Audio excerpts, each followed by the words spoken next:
Still there, still outside.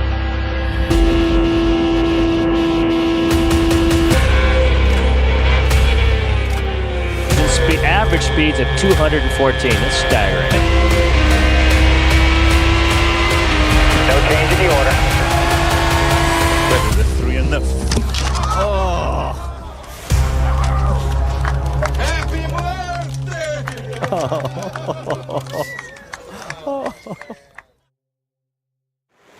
It was really the best promoted series. The cars are all equal, so it's really the drivers that come through, whereas before you could maybe have a different engine tuner, but now it's really just the drivers that make the difference, nothing else. So the two teammates from David Leslie Racing on the front row of the grid. David Cuff, the reigning British kart champion, in pole position, and his teammate Dario Franchitti, another kart racer alongside of him. Less than a second splits the top 10 as away from the line they go, and it's a fantastic start for the man on the outside of the front row there, Franchitti. Franchitti it is that leads as they head down towards Copse for the first time.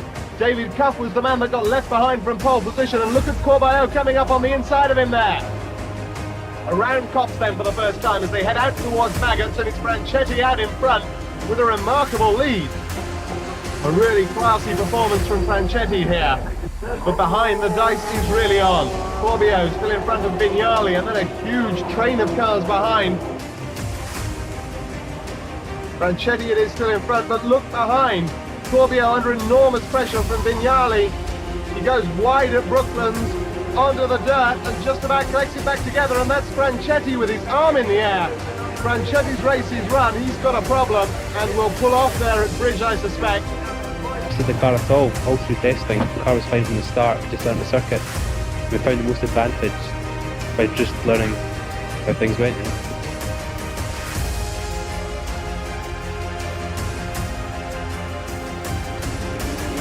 Drivers wait for the lights to change to green.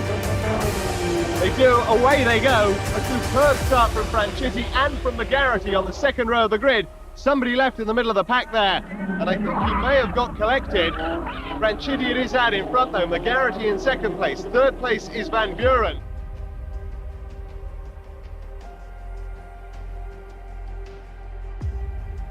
Van Buren getting very, very close indeed to the rear of the leader's car there, as is Franchitti to McGarity. And it looks very much as though we might get a change for either the lead or for third place at the moment as Van Buren tries on the outside. That's not the place to do it, as Franchitti's about to find out as well. Franchitti now looks to have settled for third place. Dropped back, given a little bit of ground to Cuff. These two teammates now look to have settled for second and third behind Freddie Van Buren.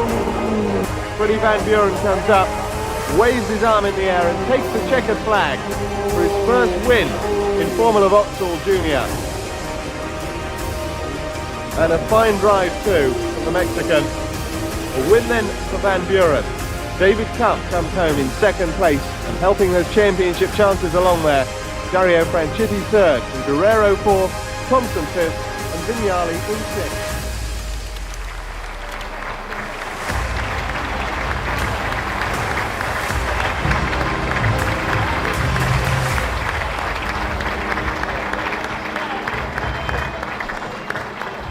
It doesn't get any easier sitting out there. It's certainly more difficult than any race I've ever done. Just sitting there, the tension builds up during the night. The actual 2 days, the sort of tension is nothing compared to just now. What was your best bit and what was your worst? The best bit was driving the Formula 3 car across here. Getting used to the grip of the car. It's more like driving a kart again.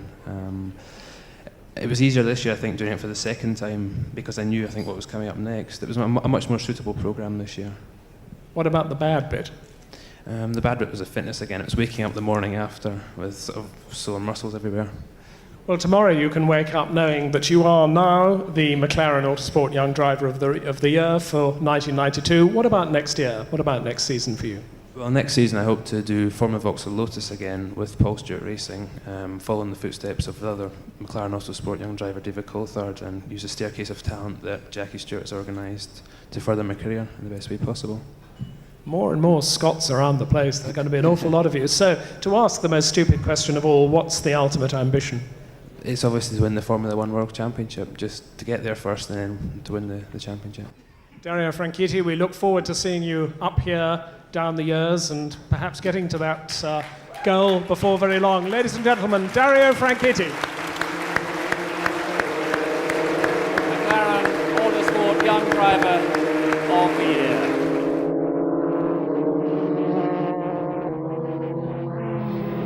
Dallara once again proving to be the class of the field, and Franchitti, who dipped his toe into the Formula 3 water at the end of last year, is putting all that experience to good use and going very quickly indeed. The Scotsman with the Italian-sounding name, who won last year's Formula Vauxhall Motors Championship, is hoping to repeat his championship success in Formula 3.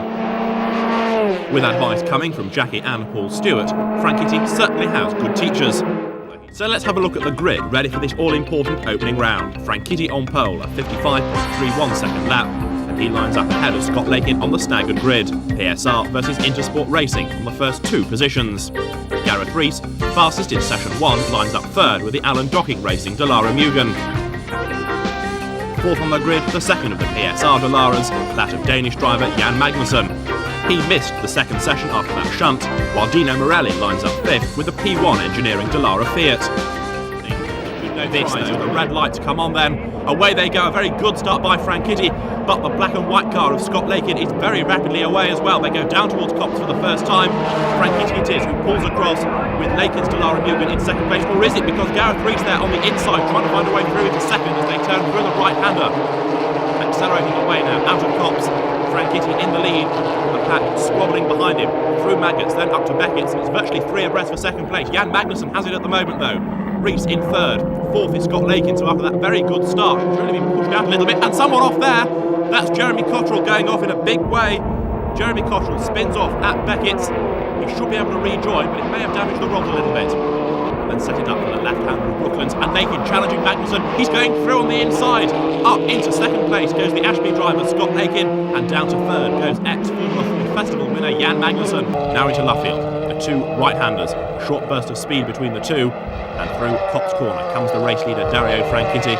He started on pole, he's making this look very easy indeed. Look at this intense scrap now for third place. Magnussen has it at the moment. Rees challenges on the outside, swings the car tight through the corner now, and he's looking to try and get alongside as they go down the straight, but he still can't do it. He stays in the slipstream of Magnussen. He pulls out the two cars virtually side by side as they head down towards the kink. On the inside for the left-hander of Brooklands is Magnussen. On the outside is Gareth Rees, and Jan Magnussen keeps that third place, but will he run wide? He gets sideways. That offers Rees another chance to go through, but the Bath driver still can't quite find that gap.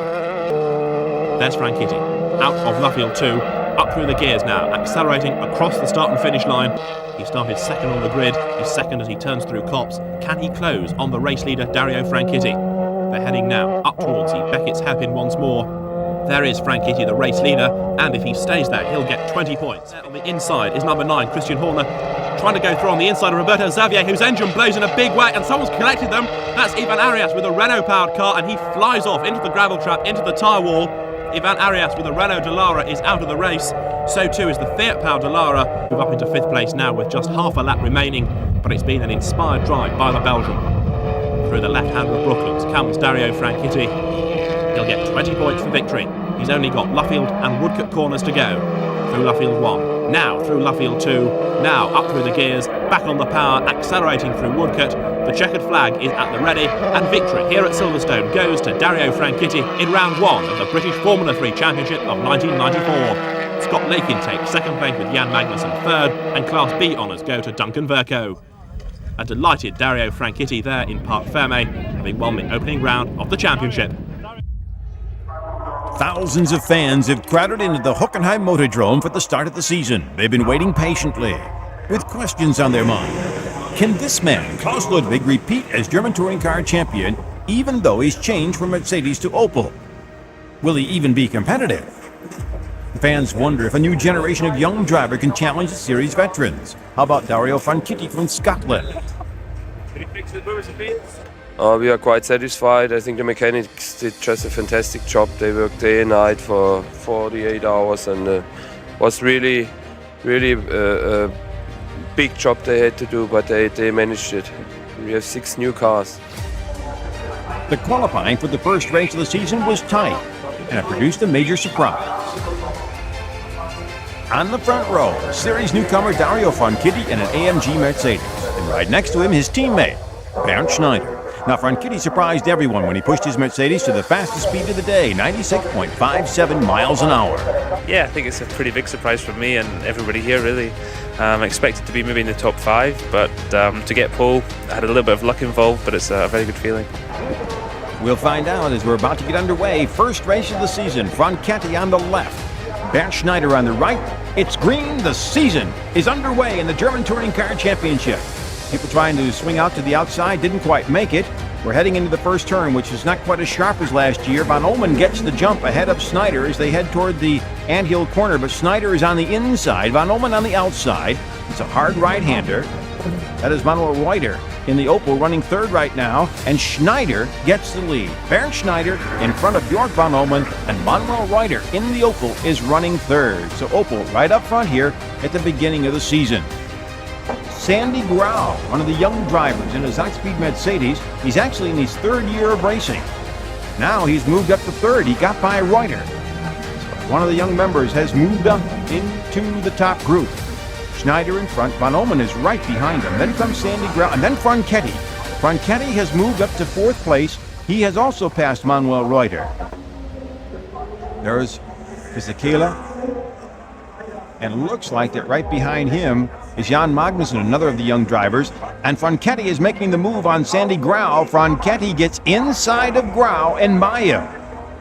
Dario Franchitti, who had been on the pole position, had dropped back, is now third. This is a German touring car pit stop profile. Scotland's Dario Franchitti surprised everyone in the series debut by taking the pole position. He comes to the series after driving Formula cars, which could have led to a Formula One career. The main sort of reason for the choice, I guess, was the fact it was Mercedes-Benz inviting me to drive one of their cars. I thought, I have to do it, really. It would have been an easy decision had I had nothing lined up for this year, but I was very close to doing a deal with Paul Stewart Racing again for one more season in Formula 3. But in the end, I chose the DTM. He's had to make some adjustments to driving in the touring cars. It's a difficult situation. He has to learn about the cars, and yet he wants to do well. Yeah, it's quite difficult because, you have to learn, and they say, well, you're only a young driver, so don't expect too much. But, I think there's a lot of pressure, not so much from Mercedes, but from outside, they expect you to do well. He's off to a fast start in the series, and he does have expectations. A reasonable goal for this weekend, I would say, would be a top 5 would be a very good goal for me this weekend. This is Franchitti. While Kurt was talking, Franchitti took a shortcut. He was able to save the car just before the tires. There are your standings: Schneider, Van Omen, Franchitti, Magnussen, and Ludwig. What a surprise, and yet what a great race. 2 young drivers, Franchitti and Magnussen, third and fourth. But then there's Van Omen with a great day. Not a bad start at all, really. It was okay until I made a mistake. I went a bit wide on the fast corner at the back, and I went over the grass, and I came inches from hitting the tyre wall. So I came off the brakes just in time and turned the car. It was desperation more than anything else, I think. Everything was fine until I made this mistake. On the left is the first race winner, Bernd Schneider. On the right, Jörg Van Omen, the second place finisher. They're waiting for the green. There it is. Let's see who gets the jump. A good start. Cars are spread out well, trying to find racing room. Meanwhile, it's Schneider who seems to have the lead going into the first corner, and Van Omen is going to have to drop in behind him. Everybody else goes through the first corner. One car is spinning and is out. The other car seems to be rolling. We'll have to get a look at that in a moment. Oh, it's Franchitti. Dario Franchitti, involved in the first corner wreck here in the second race of the day. What a tough break, although a great start for him in the German Touring Car Championship with a third in the first race. Cars continue to sort themselves out here for this huge crowd. Let's take a look at what happened. Franchitti is bumped from behind. Franchitti then himself runs into Christian Danner. Tough way to start the race. I started in second gear, which I was told to do, but the revs are a bit too low. I got crowded at the start, and some guy just drove into me. There was a contact all the way up here. Someone hit me in the back and spun me around. So that's the way it goes. In the second race, Franchitti gets a brilliant start and immediately moves into second place behind his teammate Schneider. As in the first round, Dario Franchitti impresses with a furious drive. 5 laps before the end, he takes the lead. Schneider, struggling with brake issues, lets his teammate pass.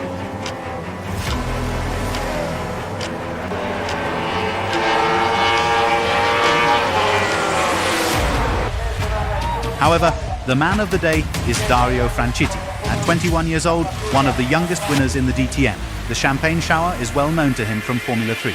Being celebrated by his own teammate, however, is a new experience. That Frank, Schneider's toughest title competitor, makes the German's guests even more impressive. Schneider ahead of Franchitti. Although the Scot is faster towards the end of the race, the order from the AMG box is to hold position and slow down. However, winner Schneider has issues with admitting a directive.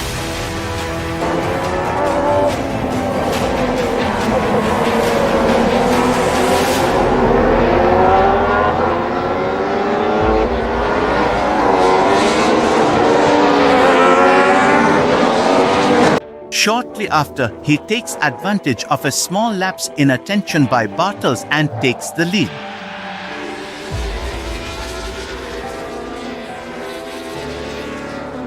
In front, a Mercedes just behind an Alfa. Franchitti proves that even after the equalization of vehicle weights, the Mercedes rear-wheel drive does not have to fear the all-wheel drive competition. Only the lead over the pursuers is drastically reduced. Excitement is in the air.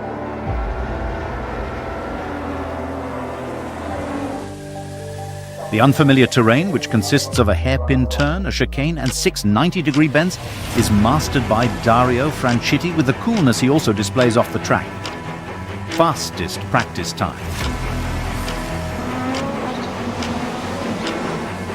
The start of Franchitti and team, behind them the Martini Alfa of Nannini and Larini.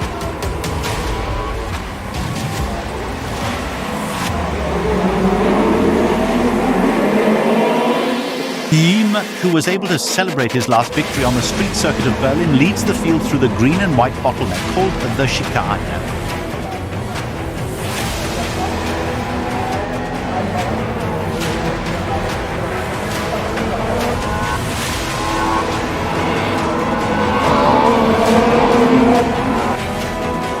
Well, in round 24, events escalate quickly. First, the second-placed Franchitti exits the leading group due to a tyre damage. With great skill, he drags the damaged C-Class to the pit for a tyre change.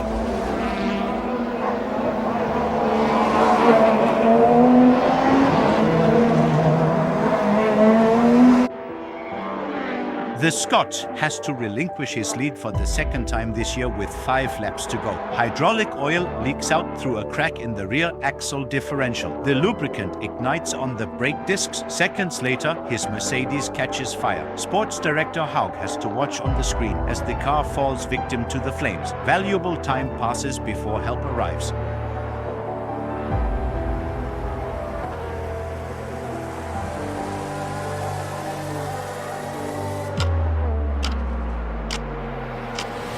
Takes it with him. Meanwhile, Dario Franchitti piling on the pressure on Nicola Larini. They're coming to the spoon curve, and Franchitti leaves his braking impossibly late, goes storming through on the inside, and is through. Dario Franchitti is now 5th. Nicola Larini pushed down to 6th. An incredibly dramatic demonstration of just how good the Mercedes brakes are here, because there are some tight corners. There's the chicane, there's the hairpin, there's the spoon curve. And we see it again, and Franchitti gets on the brakes impossibly late, runs into a tight early apex, which allows him to squeeze through on the inside of Larini. Still Fisichella 3rd, Stefano Modena 4th, but not for much longer, because there goes Dario Franchitti doing it again. He does it at the hairpin, but Modena fights back. The two of them collide. There was definite contact between those two cars there as they accelerate out of the hairpin. Dario Franchitti pushed back down to 5th place by Stefano Modena, but I think he's going to come up to attack now. This is the spoon curve again. That very late braking gets very close up behind Stefano Modena's car, but Modena was waiting for him. No, he wasn't. Not at the second apex. Dario Franchitti goes through, and that is a demonstration, if demonstration were needed, how well these Mercedes are handling here, particularly under braking. That was the attack at the hairpin. but Modena, with a little bit of fiberglass flying, was able to get back at him. But now the Mercedes is lining up another Alfa to attack. This is Giancarlo Fisichella, same place. He's going to try and do the same thing. Fisichella is out of reach. Fisichella tries to shut the door. The two of them touch. Fisichella is bumped wide, and this is Dario Franchitti in really aggressive move. Franchitti elbows his way past another of these red Alfas. We see it once more, but Dario Franchitti is on an absolute flyer. We've now got the two Mercedes together, and Franchitti goes past his teammate, Bernd Schneider. Waves Franchitti past, I would imagine, because it looked as though Franchitti had no problem at all with his past teammate Bernd Schneider, and the flying Franchitti driving the best race we've seen him drive this season. And in they go with Franchitti looking at a way past. They've got the chicane to come up. There's one lap to go at the end of this one, and as they come into the chicane, Franchitti attacks. Bang! Bang! The two cars locked together, but he's through. And Franchitti leads, therefore, and there is fury in the Alfa Romeo pit. There's delight in the Mercedes pit. Franchitti now moving away from Christian Danner. Schneider still third, then the three Alfas of Fisichella, Modena and Larini. This is the final lap of the first of our two ITC races here at Suzuka, and what a tremendous battle between the Alfas and the Mercedes. Towards the chicane, that's where it went wrong for Danner just one lap ago. Franchitti leads the field. There is Danner in second place, Schneider third, Fisichella and Modena following in the other two red Alfas. Down into the chicane now, as into sight comes Franchitti. The checkered flag is waiting for Franchitti, and they go neatly through the chicane. Does the second place battle, and it's going to be Danner in second place. The checkered flag waves for Dario Franchitti, his first ITC win of this year, the second of his career. Christian Danner is second, Schneider, Fisichella, Modena and Larini follow, and there's Northern Haug of Mercedes absolutely delighted. And this was Bernd Schneider's view of that final attack by Dario Franchitti. The two cars colliding, but keeping pointing in the right direction, and somehow Franchitti stays in front, and that was what won the race. There he is, Dario Franchitti, congratulated by Northern Haug. Mercedes Alfa in race 1 at Suzuka. We'll be back with race 2 in a couple of minutes. Hi, I'm Paul Newman. You want to know why I'm here? I feel the need for speed. One to go though, that's Dario Franchitti. And there is Dario, the Scotsman, 23 years old. I do stand corrected by his mum, actually. I think I said he was 25 the other day. Dear oh dear, that won't do at all. He's 23 years old, and he's had a lot of success behind him in the past, and of course he's very much a part of the Mercedes family nowadays. He's raced for a couple of seasons for Mercedes in the DTM and the International Touring Car Championship, and now with Mercedes' help, here he comes over to the United States to get back into single-seater racing again. And really doing a fine job, this young man. And what a personable young man he is, and creating an extremely good impression with the team. They're certainly, they know how much talent this young man has. They realise that already. He's got a very sensible attitude. He doesn't try to push the car too hard. One of the keys to driving on an oval track is you have to be patient. If the car isn't capable of going as fast as you want it to go, then you have to work at the car. You can't overdrive the car, and that's one of the things that this team has been very impressed about from young Dario Franchitti. Yes, touch wood, we haven't seen any incidents really from Dario so far, and he's got that sensible approach, and I don't think he's going to take too many dangerous risks, but he's still been running quite competitively, which is very impressive to see. Fairly restricted testing, particularly in this car, the 1997 Reynard. They've only had this for a few days, really. Yeah, just about 10 days they've had the car. They shook it down last week at Sebring on the road course. They had a few little niggling problems there, but they've really got up to speed this weekend. Dario's just doing a fantastic job with this car. Well, I don't think he's going to challenge for pole position. That looks like it's going to Alex Zanardi, but nonetheless, it's good to see Dario Franchitti, his times already putting himself pretty much in the midfield, and that's not bad at all. We saw Christian Fittipaldi a moment ago, by the way. His time was just a fraction slower than his teammate, Michael Andretti, so the two Swifts looks as though they'll be starting pretty much together on the grid. They're around midfield as well, with Michael Andretti currently in 13th place and Christian Fittipaldi in 14th position. But Dario Franchitti's climb around the same sort of level as he comes across the line to complete another lap. I think that's the end of his run now. And Dario, yes, he's gone 13th fastest, so that's a very, very creditable performance from the young Scotsman. Rahal in a new color scheme for the only three-time series champion in the field. On row 7, Dario Franchitti, the young Scotsman who comes to kart from International Touring Cars. Next to him will be Michael Andretti, last year's leading winner with 5 victories. Debuts that new American-made Swift chassis today. It's difficult to overstate all of the work that takes to get good pit stops. Problems in 2. We have a car down on the infield. That is Dario Franchitti, fastest man in this morning's practice and one of the top rookies in the series. He was running just outside the top 10. As you can see, he is hit with the right side very, very hard.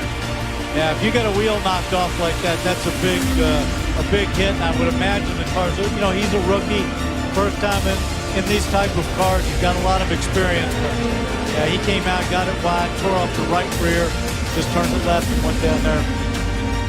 You can follow the tire skid marks down to the inside wall. Franchitti driving for Carl Hogan. Let's have another look. Oh, he's up high. See, he's up in that gray area. He can't turn it. Boy, he had a bad angle. He hit it with the right rear. He must have gotten it turned right there at the end, but that was a, whoa. That is very similar to what we saw Gilles de Ferran yesterday. Once you get up in that gray, there's nothing you can do, and you lift off with those little wings. You lift off, it just keeps going in the direction. There is Franchitti climbing out, wearing the Scottish flag on his helmet. It appears he's all right. Down to Jackaroo. Plenty of action up and down pit lane. There you see Adrian Fernandez's car being worked on. Dario Franchitti stalls it just outside of his pit position.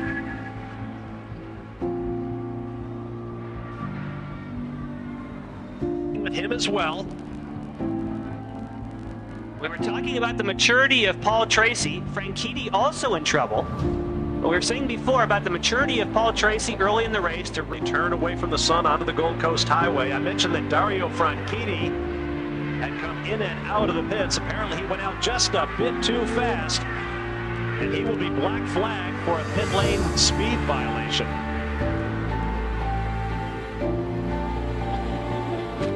Now, moments ago, there was a problem involving Dario Franchitti on the left and Alonso Jr. on the right down in turn 6.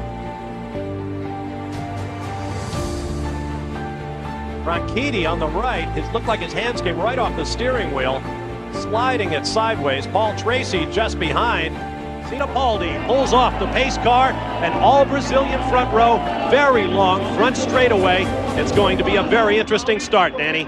Well, it is. They got that long straightaway to get up to speed down into a tight corner, only 100 miles an hour. Oh, there's already an action. Parker Johnstone. Oh, we're going to get a yellow. There is Johnstone in the green and white car. I see Patrick Carpentier in as well. The start, of course, has been waved off. And Dario Franchitti off to the right there. Everybody's scrambling, trying to get back to the pits because the ones that have it, they'll want to get in their spare cars. That is Franchitti. You can see the left front wheel has been torn away. I have no idea what happened back there. They shouldn't have been accelerating hard at that point, but more than likely, somebody accelerated, got the car sideways on cold tires. In the back of the pack coming off the corner. Boy, it looks for some reason that Parker Johnstone just turned left. And I would think that means he got on the power too hard too soon and broke the back end loose and just spun across. Of course, in front of everybody, everybody's taking avoiding action, and look what happened. Look at Dario standing there, hands on his hip, just disappointed. Mauricio Gugelmin, there's Walter Salas in the white car, Michel Jourdain, they're both several laps down. It's Andre Ribeiro. Just behind Ribeiro is Dario Franchitti. Oh, and something flew off Franchitti's car. I think that was just something that was on the track, just a piece of black debris. It could have been like a piece of headrest. It looked small like that, but of course that will bring out the yellow. That helps Michael Andretti tremendously. Everybody, I think, will pit at this stage to fill him up and run strong. Just another look. Watch the car on the left. Franchitti goes low. Something comes up. Almost looks like part of his head restraint. A head restraint, a pad. Yes, that's just a pad from inside the car. That won't cause anybody a problem. But of course, the yellow will come out. They don't know that until they go out and pick it up. Well, the Baron able to hold the gap just a bit now on Tracy. And the leader is slowing. Dario Franchitti. That can't be fuel because they wouldn't have taken the gamble. That's way too short. Something's gone wrong there. 26 laps to go. What a disappointment for the home team from Hogan Racing. Everybody looking as he goes by to make sure there's no liquids dropping out of that car. He'll probably go to the end of the pits and take a left turn right on your screen. Marty Reed, what can you add? The word we're hearing on the radio is it's a probable gearbox problem. So there goes our Rio finish guy. Well, now surging to the front, the guy Franchitti is battling for the rookie championship. Patrick Carpentier driving for Tony Bettenhausen. And what's inside on a very narrow racetrack? Gilles LeBaron in blue and white alongside Scott Pruitt. The green flag waves were underway. And they remain side by side down into turn one. Oh, and we have a problem. Someone lost the nose. There's Arndt Meyer in the dark blue and white car, and it's one of the Team Ganassi target cars. Alex Zanardi's nose and front wing lie on the racetrack. Gap from Michael Andretti back to Greg Moore. There's Jimmy Vasser in the red and yellow machine. He appears to be okay. Let's take another look down in turn one as the field comes through. Oh, he got up on the curve there. That was Franchitti up on the... And now we have Adrian Fernandez nosing into the tire wall. Stay away from him. And with the sound of his own heartbeat in his ears, Michael Andretti continued on. Now there's Dario Franchitti, and the crew is having a problem with the fuel hose. Oh, this is a disaster for him. They've got a real problem there. Couldn't get the car down and serviced in quick time. A costly pit problem for Dario Franchitti, but he is back out and we'll be back to Detroit in just a moment. Hard for Dan Gurney.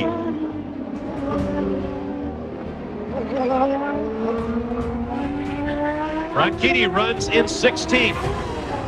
PJ Jones is 17th. And damage to the nose of Franchitti's car as he turns onto one of the fastest parts of the track. See if we can see what happened. You see Franchitti. It's very quick right there. He's doing about 170 miles an hour. Locks up a tire going into that first corner. Wonder if he had contact with Christian Danner.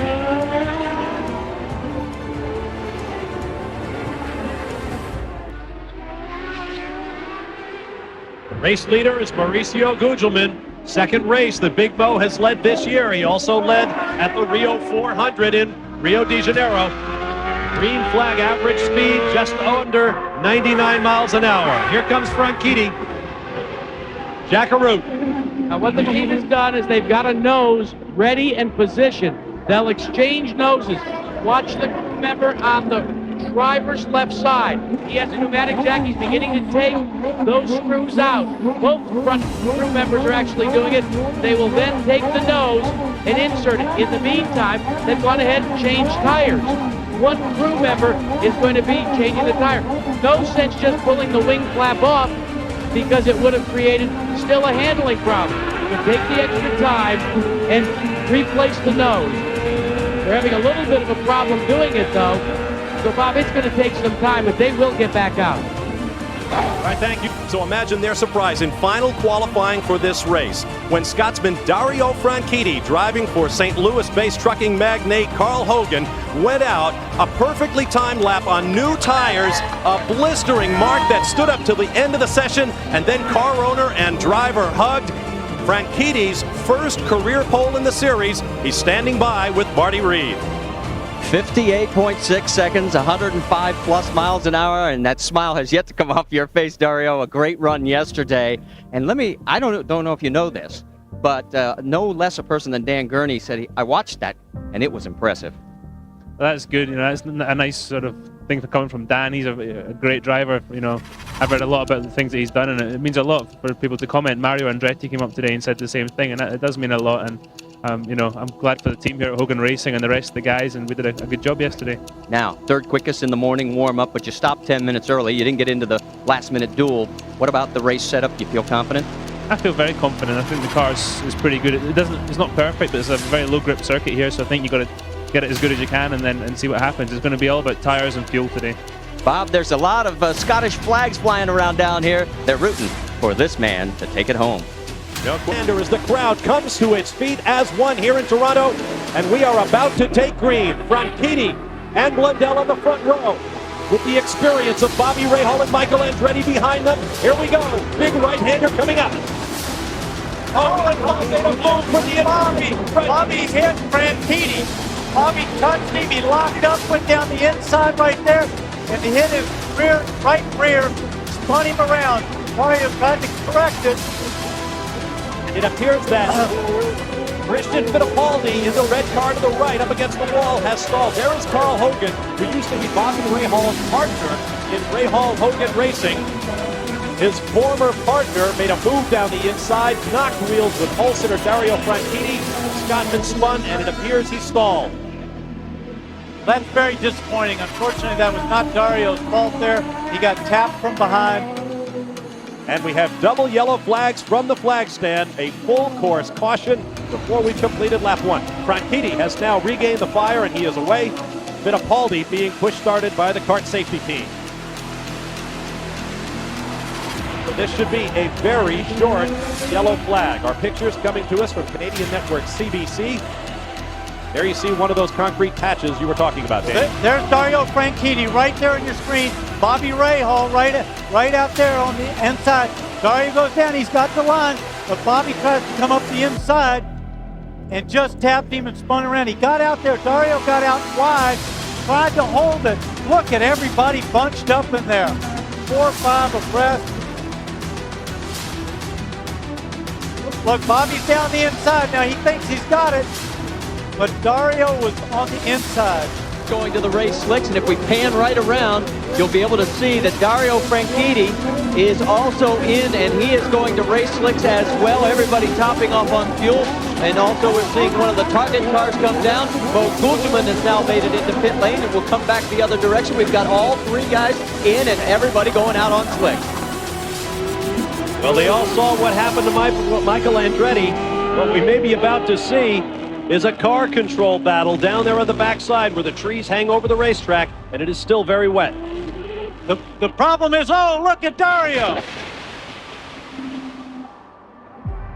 Oh, he has ruined his day and those points for the rookie. I thought he was very aggressive going out of the pits. He actually looked like he was going to pass Mark Blundell down the inside going into turn 1, which you can't do. You're under a yellow situation. I think he was trying to get his tires up to temperature. Off comes the steering wheel and out climbs the young Scottish-Italian driver. Here's another look from outside, down in turn 1. See, he just tried to get on the gas too early with, first of all, you've got cold tires. Second of all, you've got a slick track. And you go out there, it takes a couple laps to get him up to temperature, and he just tried a little too hard too soon. There's Carl Hogan, his car owner. Once again, a great qualifying performance has come to naught for this team. Now that the first chip has fallen, who knows? Silly season is just heating up. Let's go down to the Team Cool Green pits and Rick DeBrule. I think the word pins and needles is probably the best word that could be used to describe the situation down here. Everybody watching the monitors, very antsy. Kim Green, it's a stupid question sometimes, but this time it really applies. What's going through your mind right now? Well, obviously we've been in this position a couple of times this year already, so, we'd like to get this one over and done with. Dario's driven a fantastic race. The crew's done fabulous pit stops. We've just got 2 more laps to go, or 1.5 more laps to go, and we can celebrate, I think, what we richly deserve, a win. He hasn't said much on the radio, so you really don't know what's going through that young Scott's mind. He's a non-talker on the radio, likes to concentrate on what he's doing, and hopefully we can finish the job off in the next lap or so.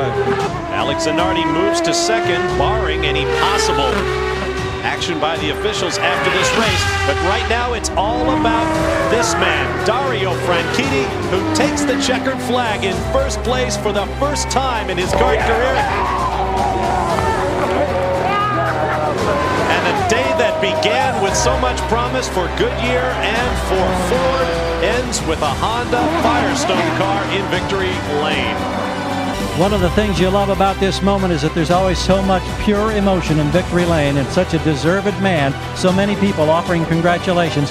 Is there a great sense of relief, Dario, to get this first one? I think you better ask the guys. I'm not sure what I'm feeling at the moment. I'm ecstatic. It's been a long time coming. We've been in the position a lot of times, always something's got in our way. This is it. Nobody can take it away from us. We beat everybody on the track today. My guys were fantastic. You know, everything just worked absolutely perfectly. The most successful driver for Team Cool Green since Jacques Villeneuve went to the title with them in 1995, winning the Indy 500 along the way. The checkered flags wave. Dario Franchitti picks up career win number 2 at the Molson Indy Vancouver. It led to such a fuss. He makes the pit entrance. I'd be willing to bet they've already discussed that on the radio, and I would imagine you'll be mum on that event. They'll all be together, regroup, and Gary Gerald down there in the pit lane. Danny down here where it is just pouring down rain, but I'll tell you, nobody in the immediate vicinity here cares a lick as Franchitti gets congratulations for his 3rd victory, and he will come up out of the seat and acknowledge his team and those who have weathered this remarkable day in Texas.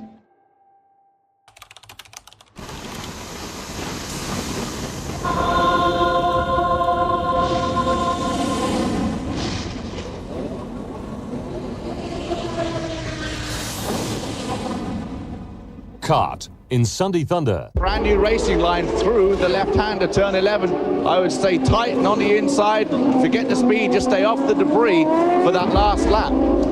A big scare for Franchitti there as he ran over bits and pieces. If he runs tight here, you know, Barry Green probably saying stay tight, stay tight, stay tight. Oh no, he ran out pretty wide. Not so much debris around at the moment, though. I think that they probably cleared it last time around, and they are on to the last lap. And Dario Franchitti has just got to keep it together for about 1.5 miles now to take his first win of the 1999 season. Through the last right and left that leads on to the start-finish line, Dario Franchitti takes his first win of the 1999 season and kickstarts his championship hopes once again. Paul Tracy takes the 2nd place. It's a 1-2 for Team Green. A fabulous day for Barry Green and all the personnel there. Made it across the line, and now Franchitti will have 5 points on Montoya as they head off in 1 week to Mid-Ohio. But Dario Franchitti, who this year the Scotsman has proven to be the master of the temporary street circuits, and this is as tough as they come. In his quest for the championship, he has done everything required to this point. And he will leave here with 9 points over Juan Montoya and with the victory. Max Pappas will now chase him to the line. Here comes Dario Franchitti, and Dario Franchitti takes the win at Surfers Paradise. The Gold Coast is golden for Dario. Max Pappas will scream for the line in 2nd place.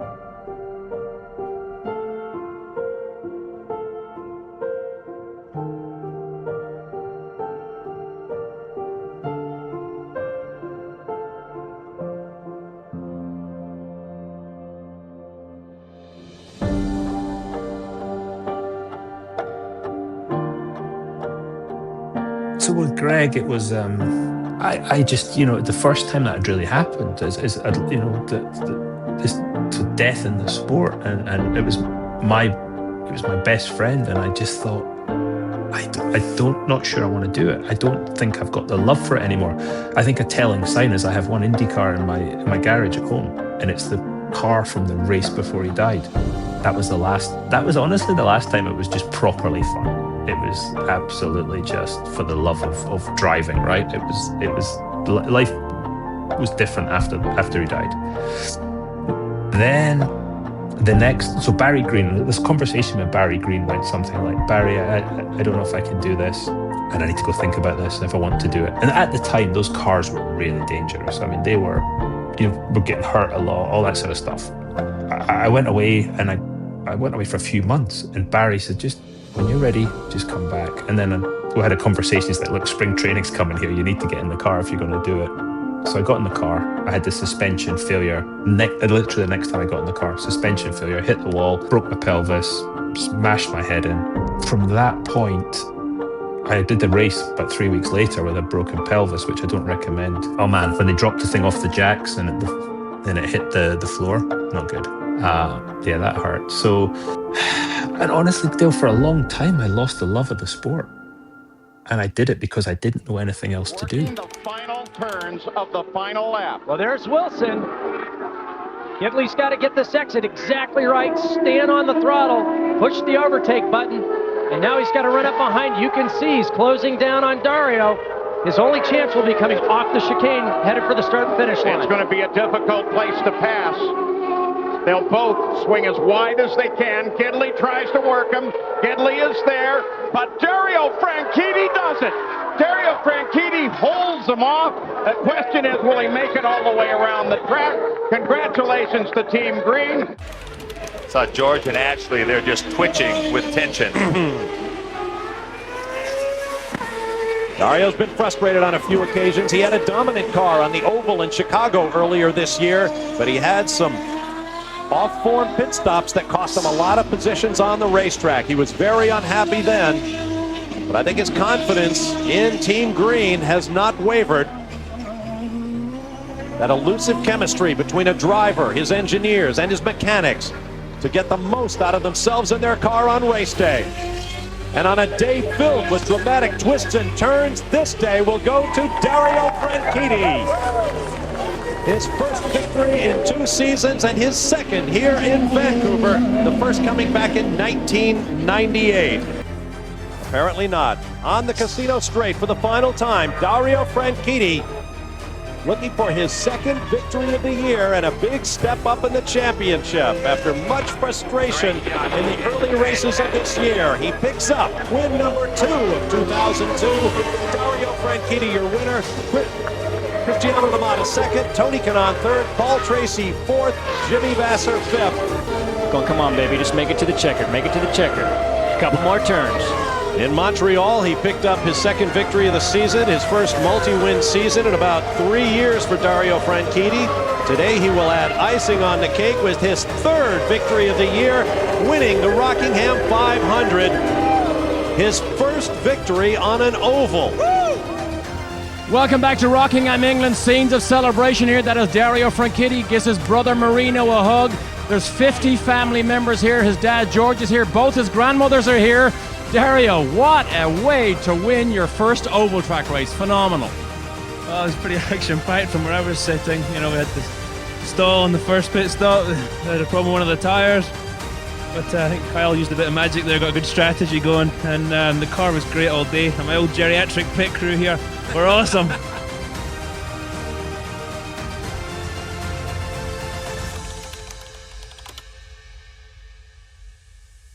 Dario, first time at Indianapolis. You're starting back there in that 10th row as well. I'm sure you've heard about the turbulence on the start. Any concerns? No concerns. We're going to take it easy on the start, obviously. It's all new to me. I've got my teammate Paul here starting next to me, Michael 1 row ahead. So we're going to start nice and slow and see how it ends up. Dario Franchitti, one of 9 rookies in today's race.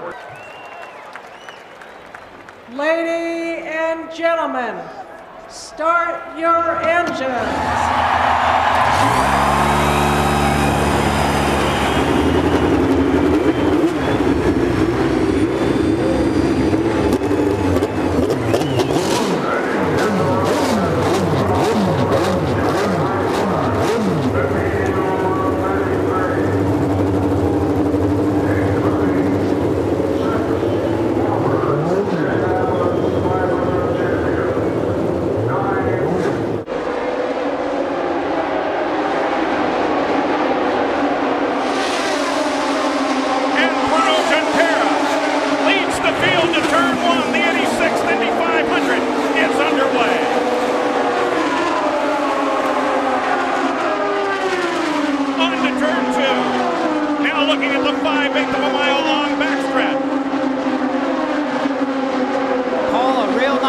That's what Brian Barnhart wanted, the director of the IRL.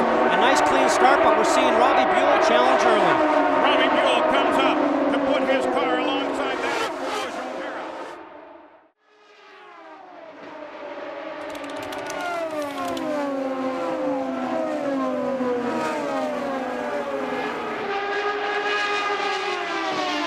Dario flashes across the line with 5 to go now and a half-second interval.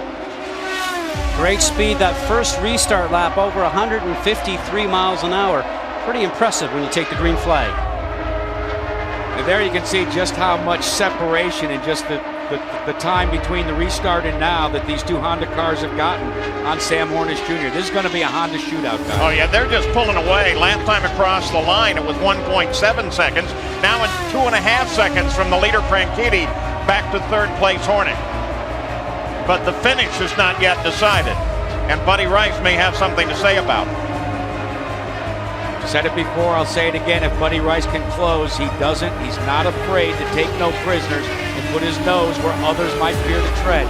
Dario Franchitti sees an awful lot of that Argent Mortgage car in his mirrors right now. Well, you only have to go back a week to the race at Nashville to see when he just charged down the inside of Weldon. He had the power, he had the tenacity, and he went for it. Across the line again, it's still Dario. Rice just a little faster that last time around, about 0.3 of a mile an hour, but guys, the time is starting to run out right now. You got to be within smelling distance if you're going to take a shot at it, and right now, Rice does not look like he's got the legs to do it. And the interval remains about the same last time around. White flag for the final mile comes out. Dario Franchitti acknowledges Rice is stuck at about 0.6 of a second back. Coming off of 2, he tries to close. Franchitti leads him into 3. Final 2 corners for Franchitti. Rice can't get closed down on Franchitti. Dario Franchitti is looking at a checkered flag, and Andretti Green Racing has done it again. Dario Franchitti has won.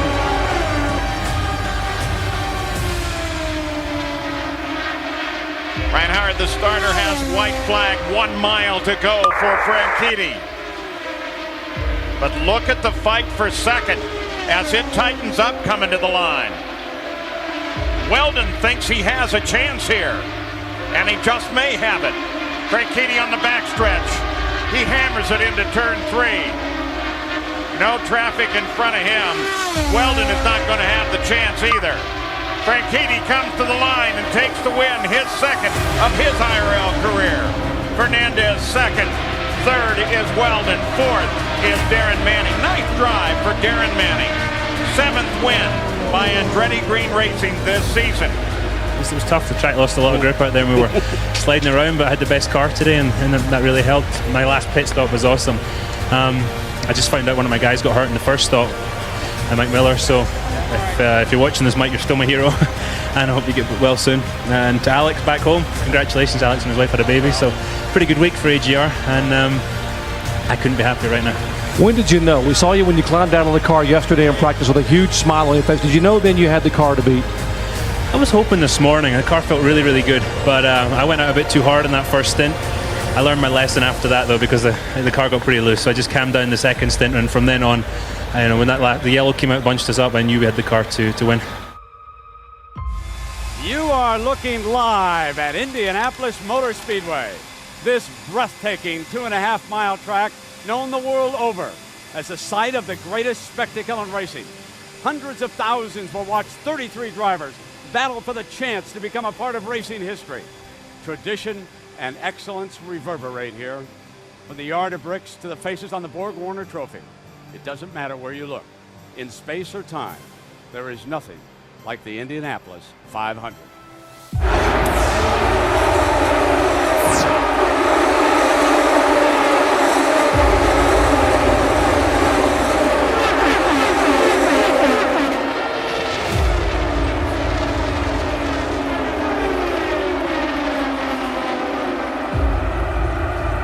Well, you know, the most important thing is actually is you see 27 of Dario Franchitti also on the march right now.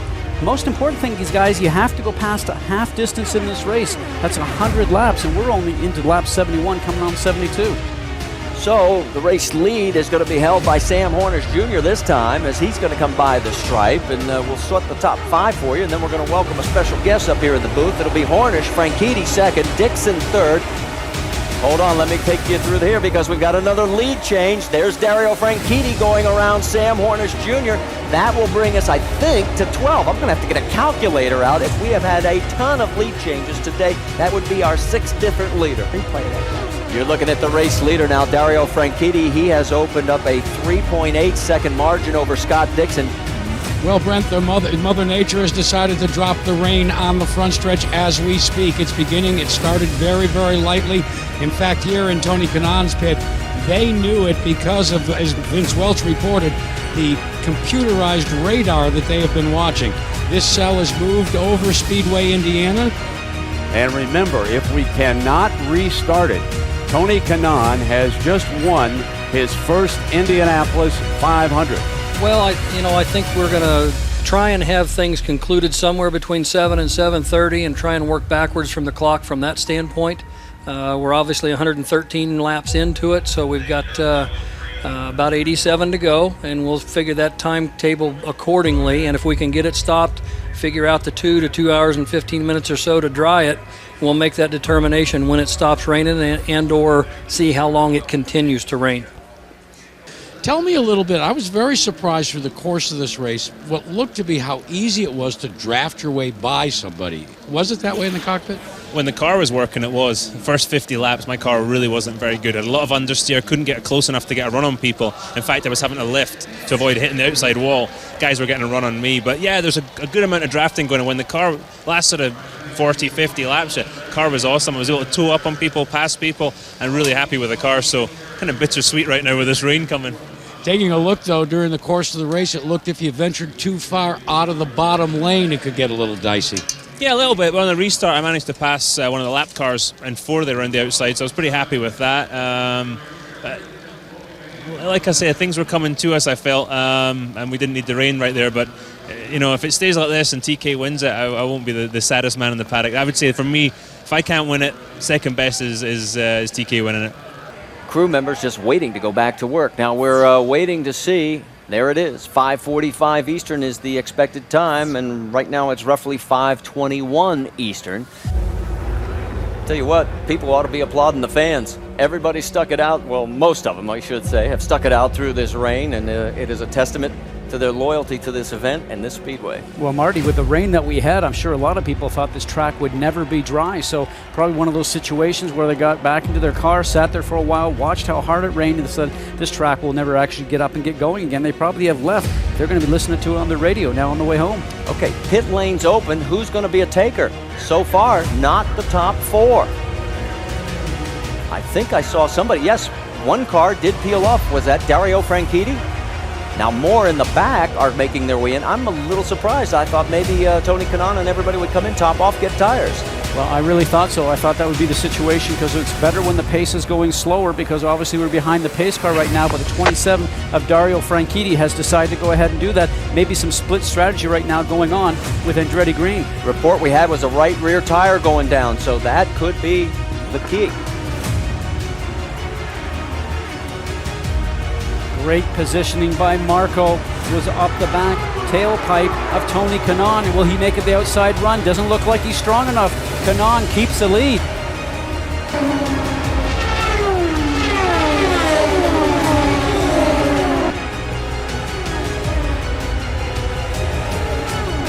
They knocked out about 222 mile-per-hour laps in this restart.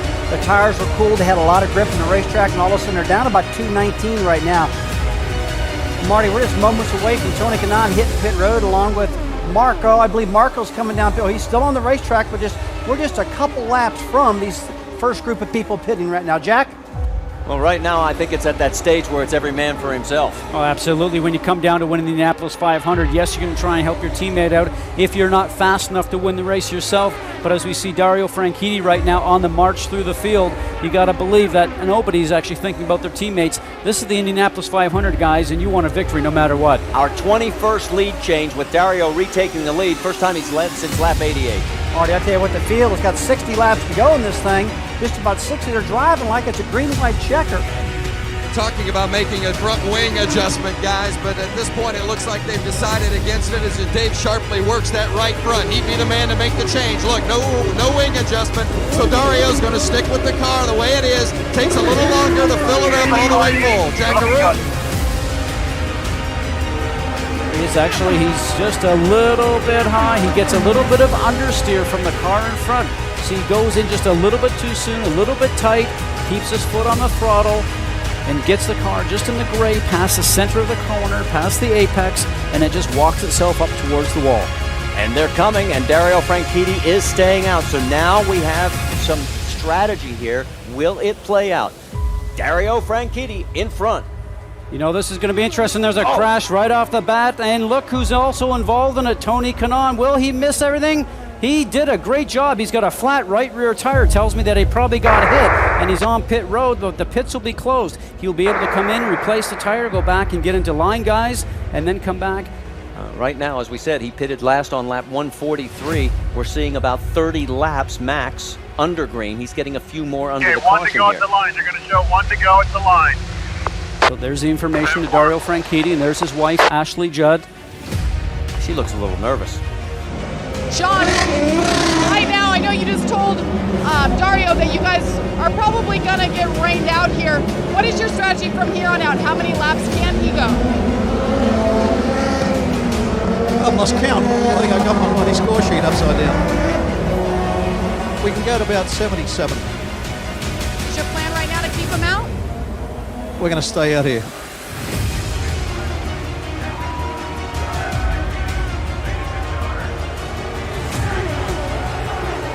Wow, look at the action in the back of the field.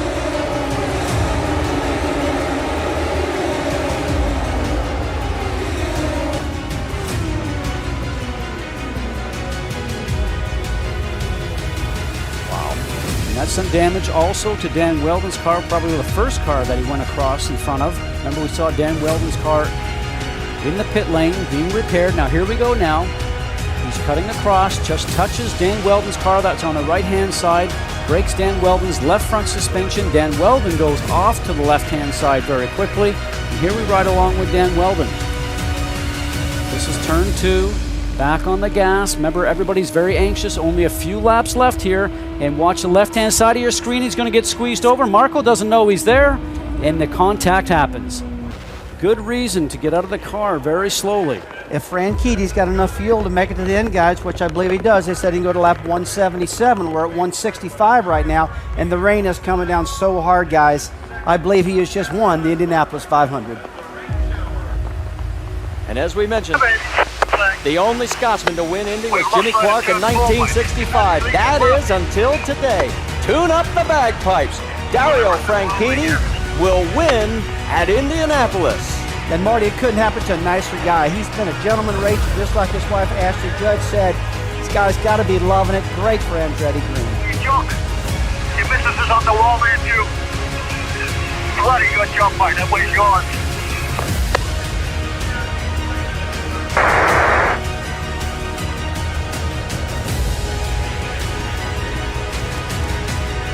Ladies and gentlemen, you now have a new Indianapolis 500 champion, Dario Franchitti.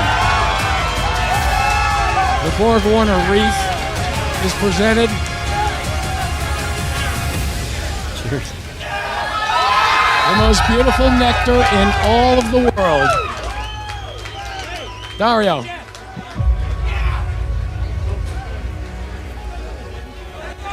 It's Indy, baby. The road to Indy is over for you. Welcome to Victory Lane. I can hardly believe it, Jack. Who'd have thought it? Who would have thought it? I gotta thank my team. I gotta thank all these guys here, the whole Andretti Green Nation. This man here, this is for him. Can you believe it? Here he comes. Come here, you. Come here. I love you, man.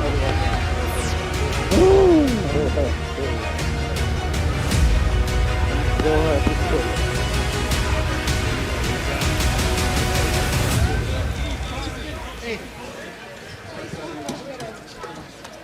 And Danica Patrick comes in to congratulate along with Kim Green. Dario, let's talk for a moment. Let's go back to Japan where you learned how to make fuel. And all of a sudden you come here and you are fast through qualifying. You thought you were going to sit on the pole and then you lose it at the last moment. You have to conserve some fuel, do a different strategy.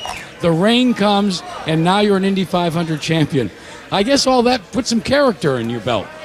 Yeah, and if you knew the reason why we went with that strategy, we cut a tire on some debris and we had to make the pit stop, and these guys just called a great race. And I was saving fuel under yellow. I was saving so much fuel, but whenever it went green I had to go. I had Dixon back there and he's a man to watch, but I can't believe it. I was Indy 500.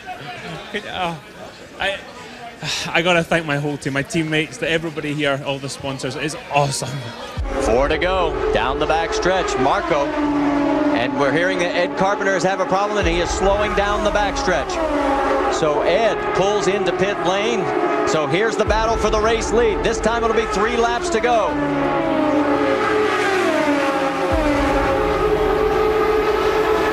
Marco, the 20-year-old, just can't get enough speed. This time by it'll be 2 laps to go. 2 laps to go. Carpenter down low. Carpenter low. And guys, Ed Carpenter is out of fuel. Oh, so a tough break for Ed Carpenter. He had a career best run in his hip pocket, but just a few laps short. Not short for Dario Franchitti. He's got one more lap. White flag, bud. Less than a mile down the backstretch. If Marco has anything, he's going to have to do it on the high side because Dario's not giving up the low line. Gotta wing. That's the wing. Coming out of 4. His win at Indy is backed up with a win. It's inaugural run at Iowa. Second win of the season, 6th career win. His 3rd win on the tracks of 1 mile or less. 2 to go here at Richmond. Dario Franchitti's lead is over half a second. Down the backstretch, Dixon and Weldon can only watch in awe and amazement as here he comes for the white flag. 1 to go for Dario Franchitti and a smiling Ashley Judd. This one, when he crosses the line, will be his 3rd win of the season. The first time he's won more than 2 races in a single season. Here he comes out of 4, your race winner, Dario Franchitti. Hey, we Super Joe. Excellent, Mike. Great race. Bloody brilliant job, boy. Fantastic. Good job, Burl. There you go, Mike. What started back in March will conclude today. A championship decided between 2 men. One of them the points leader, Dario Franchitti. He leads by 3 over the man in 2nd place, Scott Dixon. Dixon looking for his 2nd title. He won the IndyCar championship back in 2003. What are they fighting for? That trophy right there. And the $1 million that goes with it. 2007. A season of celebration. A season of frustration and emotion. A season of victory and a season of defeat. Where momentum shifted from a runaway to a takeaway for Dario Franchitti. Contact the teammates! And Scott Dixon will be the new IndyCar Series points leader. It all comes down to this. 2 drivers separated by 3 points. 1 champion. It's the final stop of the 07 season in Chicago.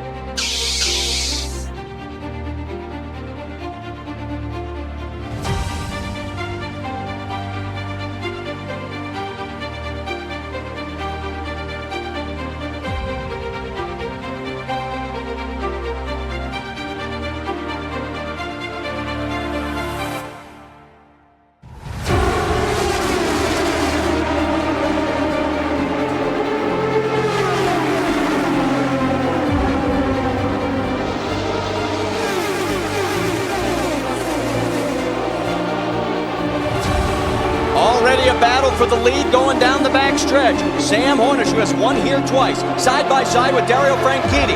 Here comes Castroneves right behind Hornish. First lap, who's going to lead it? It will be Hornish, followed by Franchitti, Castroneves, Tony Kanaan, and Scott Dixon is fifth. Sam Hornish knows how to get around this racetrack, as you mentioned, Marty, but Penske has never won here in the IndyCar, something that's not very often said about racetracks on this circuit. That's Scott Dixon's mom right there. Of course, Dixon from New Zealand. His team owner, Chip Ganassi. The stress that's on all the team members right now, all the guys that work on the car so hard throughout the whole year, get the cars ready for race weekends, the ownership, the management group, the engineers. It's a little easier sometimes for the driver than it is for the crew. You heard the call. We're back to green flag racing. 2 laps to decide the championship, and they're out front on the high side. It's Dario. Underneath, it is Scott Dixon. Who has enough fuel coming out of 2? And Dixon's pushing Dario up to the high line, but he's got to watch the low side because here comes the 6 car of Sam Hornish, who might just play a part on who gets the surge across the line for the final lap. Coming to the white flag. 1 lap to go this time by. The championship at stake. Who's going to get it? Will it be Scott Dixon from New Zealand or this year's Indy 500 winner, Dario Franchitti from Scotland? Down the backstretch for the final time. Dixon in control. Into 3. If Dario has he's going up, and Dixon's out of fuel. Dixon is out of fuel. Dario Franchitti's going to win the race and the championship. You little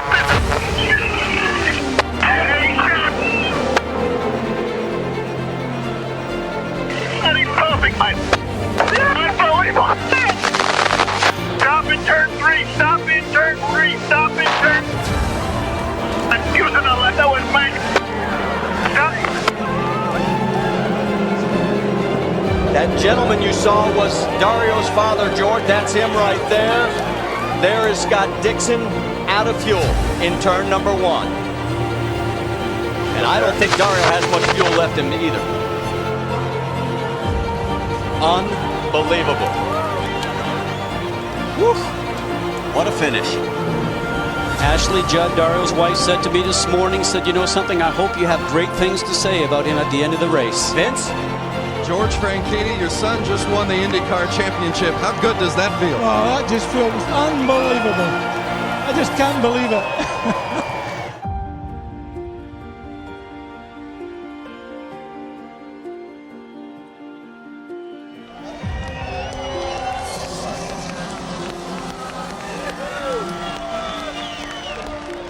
Let's talk quickly for a moment about those final laps that earned you the $1 million prize and the championship. Most of the race I was just sitting there. I couldn't do anything. I couldn't pass the guys in front because they were running side by side. And there was times the car wasn't handling so well, and then that last stint it was handling well, but I couldn't do anything. And then people started pitting. Dan ran out of fuel, and it was just Scott and I. And we came down that back stretch, and I was drafting him, and I was trying to get the slingshot. And just as I pulled out, I saw him slow down, and I almost hit the back of him because I was just pulling out, and we shot up the track, and that was it. So, you know, it was some good fuel saving and some great strategy, my bad boys. This Canadian club team, the whole Andretti Green team, they are the best team in the world, and I tell you what, no, they're just fantastic. An Indianapolis 500 victory, becoming the second Scotsman in history, and now the first Scotsman to win the IndyCar championship. Describe this entire season in 5 words or less. I can do it in 2 or 3, up and down. I mean, it's been a crazy season. There was times we thought we were looking really good, and there was times things just wouldn't go right. And today we got some of our mojo back from the middle of the season, so couldn't be happier. First the Borg Warner, and now the second most important piece of hardware in IndyCar racing. Congratulations on the IndyCar championship and this trophy and $1 million that you'll receive on Tuesday. Thank you. As I say, it's been a great season, and I would like to say I've enjoyed every minute of it, but there's a couple of moments when I was upside down that it wasn't so good fun, but I've had so much fun working with these guys, all my teammates. and I've really enjoyed hanging out with the fans, and it's been a blast. So again, thank you to everybody. This means a lot, and thanks to Canadian Club and all our sponsors. Ladies and gentlemen, at Indy, I welcomed him to immortality. Now it's your turn to welcome him as your 2007 IndyCar champion. For the first time, but you can be sure that Sylvain Tremblay, David Haskell, Nick Ham, and Rafi Matos are no more delighted than Scott Pruitt, Memo Rojas, Juan Pablo Montoya, and Dario Franchitti. Scott Pruitt spent more than a decade in go-karts and became one of America's best, winning the title many times, and he has gone on to a terrific career. And today, for Ganassi Racing, Scott Pruitt crosses the line for Ganassi's third straight victory in the Rolex 24 at Daytona, and now they can all exhale. But how about it? You're the third Indy 500 champion to come here the following year and win this big one. That must be an amazing feeling for you right now. It's been a hell of a year, you know, with Sebring, Indy, the championship, and now Daytona 24 with my new team here. Bloody amazing. These guys, the preparation they put into this car is the reason we're here. And the Apex Brazil green flag is out. Here we go. Turn one, a hard left-hander. And Power got a great jump. Franchitti has already lost 2 spots. Pretty sorted out up through the top bunch there. Get through it, guys. A lot of racing left. They are. Oh, it's tight in the fountain. That's Kanaan to his left. Oh, that's tight right there. Kanaan had to back off. And this is a really good place to measure what Jan was talking about. Look for Franchitti, though. Franchitti's making a move on the outside. Justin Wilson. He's got a wheel there. Franchitti looking for third. He's got the right line, and he'll take third spot from Justin Wilson. Again, a key to this racetrack is putting power down so you have a good shot off of that hairpin to make a good clean pass. That was as clean as it gets. Well, hang on a minute. The pits weren't open, and someone We're still under green. Yeah, they're going to have... Oh, that's still local. Oh, Dario pits. I thought we were going full course. My apologies. So... Not yet.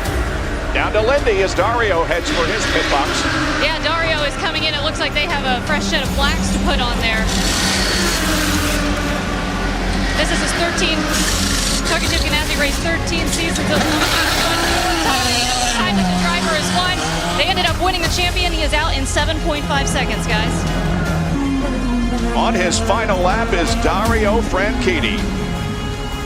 Returning to the IndyCars this year, and Ashley Judd is about to celebrate with him in victory lane. The checkered flag waves for Dario. It's his 9th career win in the IndyCar Series.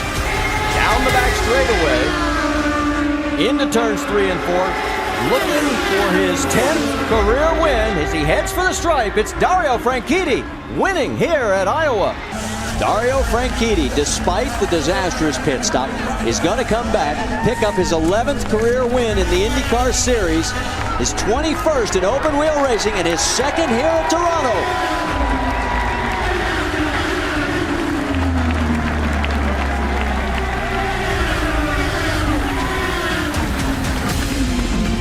That's the spot right there. Mike's previous best finish was 6th at Watkins Glen. And he's a few feet away from a podium finish. Here they come into the final corner. It's Dario, Briscoe, and Conway across the line, and Dario Franchitti wins his 4th victory of the season. His 12th in the IndyCar Series. It's his first win here at Sonoma. It's not enough. It's too much of a gap. It's too much of a gap. If he doesn't run out of fuel, he's going to be the champion. Well, and he has one more lap to go. Last lap. 1.5 miles to decide the championship. Dario Franchitti is in turns 1 and 2, and what a championship that's played out here this afternoon. 1.5 lap to go for Dario Franchitti. It's like he's never been away. He went to NASCAR last year, but he came back, and he won the 2007 title. Now he's returned to win another title. Franchitti showed everybody that his year away from IndyCar racing has absolutely no effect on his ability to win championships and races. I was just going as quickly as I could with the fuel position they allowed me to do, make the car as good as I could. Again, I got to take my hat off to this Target team and my teammate Scott. It's been a hell of a year. I got to thank Chip for giving me the job. It's been a pleasure to work with Dixie, and we're going to have a party tonight.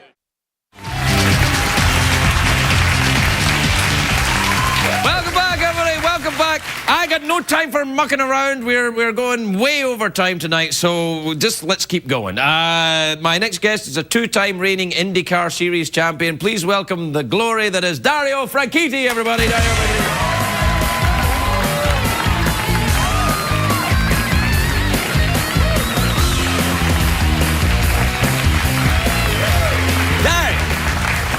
Thank goodness it's you here, because you're used to going very, very fast. So we're late? Well, we're running over time, apparently. Okay. I was here early today. You came early? Which is a first. Well, did you arrived early? Do you drive quickly all the time? No. Actually, that's a lie. I do. You drive quickly all the time? Yeah. You're still Scottish then, Dario? Yes, actually, I did notice in your monologue at the start, your accent is getting a wee bit American. I didn't get any of that. Did you get any of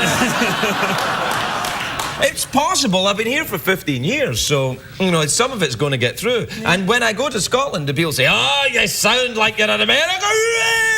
And I'm like, well, I've lived there for 15 years. You know, if I lived in France, I might pick up a word here or there, you know? One or two. Mm-hmm. Yeah. Are you saying that? Are you angry at me? No, not at all. Right. Mine goes all over the place. My accent's up and down, and depending well, where I am. because you get such an Italian name, and forgive me, you look quite Italian, reasonably. Yeah. Do people get upset when you don't go, "What's a coming a go," and that kind of? I did have one person once say, "You speak English really well." I was like, yeah. Well, where do you live now? You live in America, don't you? Nashville, Tennessee. I thought, are you going to the Kentucky Derby this year? Because that's not that far away from Nashville. I think we're starting at Indianapolis about that time. So. Oh right, yeah. Manage. Yeah, how's all that going then? The driving fast. Well, last year was good. Yeah, we won the championship. Last time I came on the show, about 2 weeks later, I broke my ankle. Yes. I didn't go so well. But I went back to the IndyCar series, and we won the championship in my first year back. So that was good. Yeah, no, it's nice. Yeah. Hey, I've got an idea. Right. You know you like to drive stuff really fast. I should hook you up with the Mythbusters, and you can, because they made the robot there, and you could drive something really fast, dangerously for them. I could do that. Funny you mentioned that. We've been talking about it with my engineers. The smart guys. Me, really? No. Do you have engineers? Oh yeah, they're the smart guys that make the cars go fast, and we just get in and hang on. With an IndyCar with the wings on it, it produces enough downforce, the opposite of a plane. It produces downforce. It like an upside down plane. Exactly. It produces about 5,000 pounds of downforce. Well, the car only weighs 1,600 pounds.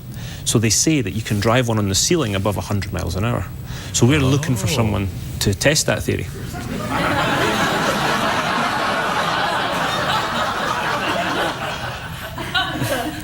Now that's what I call proper suction. Yeah, that would be. Are you going to do it then? Well, I've had a couple of cars upside down in the past, and it's not really my deal, but I was wondering if you fancied having a go. No, I couldn't possibly. I'm far too valuable to the CBS Corporation. Come on. They would never allow it. Who's going to fill in the gap between, Letterman and the early show, they would say. Is it the early show on CBS? Oh, got it right. Good job.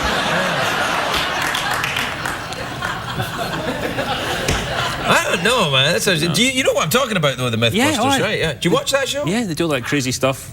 Blow stuff up. I love that. Yeah, well, I've seen the way you drive. Thank you. Have you been back to Scotland much recently? I was back in November. For a while, my brother got married. And, congratulations. That was good. I was the best man, so I went back in November. Did you give a speech? I did. Didn't upset anybody. My mum was happy, so it was all good. You sure this was a wedding we're talking about? Playing to my audience there. Right. Both my grandmothers were in it, so I thought if I... Do you have family in Italy at all? Do they go? No, they're all gone now. Right, so it's just all Scottish people. All Scottish. With Italian names. Mm-hmm. People don't understand how huge the Italian community is in Scotland. When I tell them, they're like, "Oh no," and I'm like, "Yes, massive. Yeah, massive. You can get great food in Scotland for one reason: The immigrant community. Yeah. Well, Scottish cooking is kind of like Southern cooking. Yeah, a little bit, yeah. It tastes really good, but it's really bad for you. Yeah, kind of. Although I have to say, I think the South has kind of got it ahead of Scotland in the taste department as well. Yeah, you might be right. Very, very difficult to get haggis in Nashville. Oh, I'm sure you can. We can get it. You can? Oh, yeah. Do you eat it? I love haggis. Really? I really do. You're full of it. No, I do. I love it. I love haggis. All right. Well, I'll try it again then. Have another go. Yeah. All right. It's lovely to see you again, Dario. We're terribly rushed tonight, so that's it. But we'll do. If you don't mind, we'll do an awkward pause, just very quick one. Okay. All right. Ready? Dario Franchitti, everybody.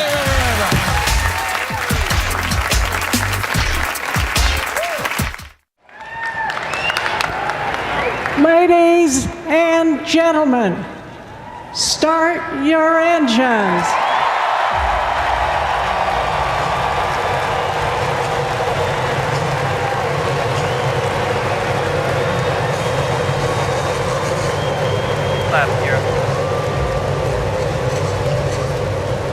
Settle in, everybody. The greatest start to any sporting event in the world is about to come roaring your way. Coming around from turn number 4. As they come down the front straightaway, Elio picks up the pace. Here, the greatest spectacle of racing, the Indianapolis 500 is now green.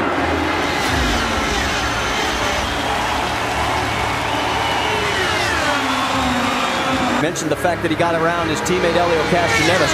As we come back front, he has pulled up closer and closer to race leader Dario Franchitti. Franchitti got the lead on lap 1, guys. He has not relinquished it.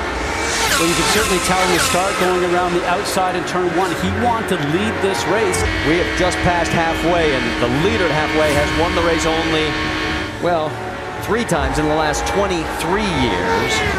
And that is an awfully slim odd. So if you think this race is over, despite the fact Dario has led 95 laps, this race is far from over. There's your leader, Dario Franchitti. Chip Ganassi reminded the team on the crew, it doesn't have to be a great stop, just make it a good one. Dario down and away with tires and fuel. It was a great stop, 7.2, and it gets so close. Franchitti, Marco got out in front of Tony Kanaan. Dan Weldon picks up 1. Will Power picks up 3. For Elio to pass through the pack. Dario Franchitti will now take over the race lead. He's got Tony Kanaan 1.2 seconds behind him, and both of them are in fuel conservation. They are going to need to splash with 4 laps to go, this time by, the heartbreak for the 11. He can to save fuel, and Weldon, can he close? It's 3.6 seconds as they head through 1. Oh, we've got a crash! Oh, a wicked crash involving 2 cars at least. He's won it. He's going to win it. Franchitti has won it. Ryan Hunter-Reay involved in this. Dario will pass his childhood hero and win his 2nd Indianapolis 500 as he is able to coast across if he has to now. And Dan Weldon, for the 2nd year in a row, will finish 2nd right behind him. What an incredible finish. Hey, baby, checker flag. Can't believe it. Making his way out of the car to celebrate. The CEO of Borg Warner, Tim Manganiello, will put the wreath around Dario's shoulders and give him a handshake of congratulations. Ashley comes in for the kiss. Dario's birthday earlier this month, a little bit of a delayed birthday present, but certainly a celebration will ensue.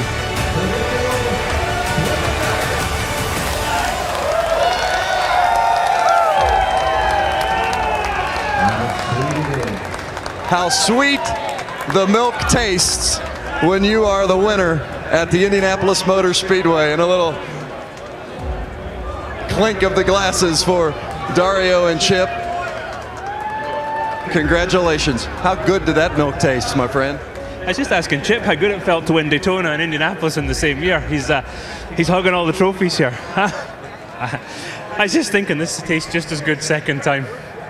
that was, up until 10 laps to go, it was pretty relaxed, and then all hell broke loose with fuel saving and stuff. And the number 10 target car was the dominant car today. I've got to thank all these guys and this team, and thank you to the fans for coming out to the speedway today, and it feels great.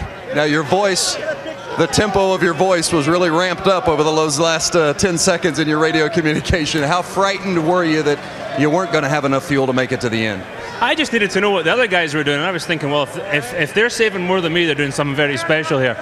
I just needed to know the gap behind, and there was a bit of confusion, and I wasn't getting that gap, and so I had to kind of tell them what I needed. So, man, this means so much. This is, to come back after going away for a year, win the championship, and now win the Indy 500. Thank you to everybody at Team Target, and I'm pretty damn near speechless right now. Dario Franchitti, he has won the Indianapolis 500 for the second time. Franchitti now stretches it out just a little bit. We'll see what Power is able to do here in one of the prime passing zones. Nothing. Break in there, but he's going to go the overtake button. And Power goes to it first. They both get a little bit in the dirt. Franchitti has yet to use his. Power's not close enough. He's not close enough to draft up.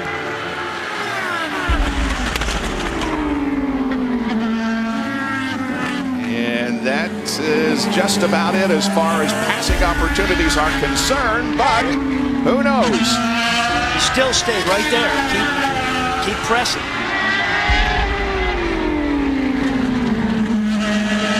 Keep in mind, Franchitti is out of overtakes. Will's got one with a recycle. Give him enough time to use it. Yep. Well, not since the Indianapolis 500 in May has he visited Victory Lane. But today, Dario Franchitti tightens the point race just slightly. But nevertheless, it's a win in the Honda Indy 200 at Mid-Ohio. That is Ryan Hunter-Reay up on the high side of Tony Kanaan for 4th position.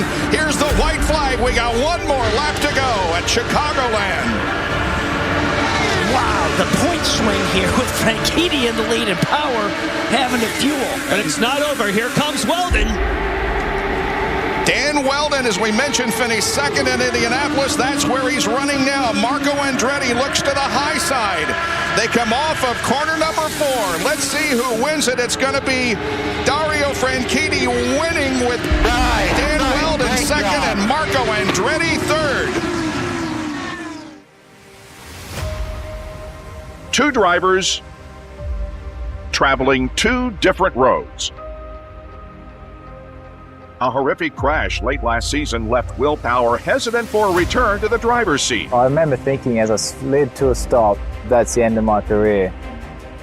Remarkably, Power won his first race back when he re-emerged this season, followed by 4 other victories, all on road course circuits. He has dominated the road and street courses in the IZOD IndyCar Series this year, taking what many would call an insurmountable points lead. However, the Australian's lack of experience on oval tracks has proven costly. He's given back 47 points in the past 3 races, allowing defending champion Dario Franchitti to close in. Dario Franchitti has won for the 3rd time in 2010. Dario Franchitti has traveled down this road before, and the Scotsman's experience could prove paramount. Dario Franchitti's going to win the race and the championship! Having been in this final race pressure cooker twice before, Dario Franchitti is a champion in 2009. Winning the title in both attempts. Great job, boys! The final drive for the trophy is here. In order to capture his first title, Will Power must keep the 2-time champion Dario Franchitti behind him.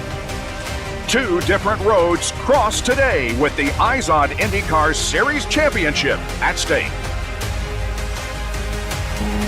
Target Chip Ganassi drivers on the front row and Team Penske drivers in row number 2. Off of corner number 4 comes the field. Green, green, green. The Apex Brazil green flag out for the final time this year, and we're racing at Homestead Miami Speedway. And Dixon quickly just tucks in behind his teammate. A little bit of cushion there to the Penske cars sitting in the 34th spot. Dario Franchitti is leading by about 0.6 of a second over Tony Kanaan in the battle for the championship, and we are cautioned for the 3rd time. And we think it was Will Power. May have brushed the wall. Wow. You saw the white sidewalls on the tires indicating the championship rings being worn by Power and Franchitti. Let's take a look at it. Behind Ryan Hunter-Ray. You're up pretty high there. That is up in some gray. Ooh, yeah.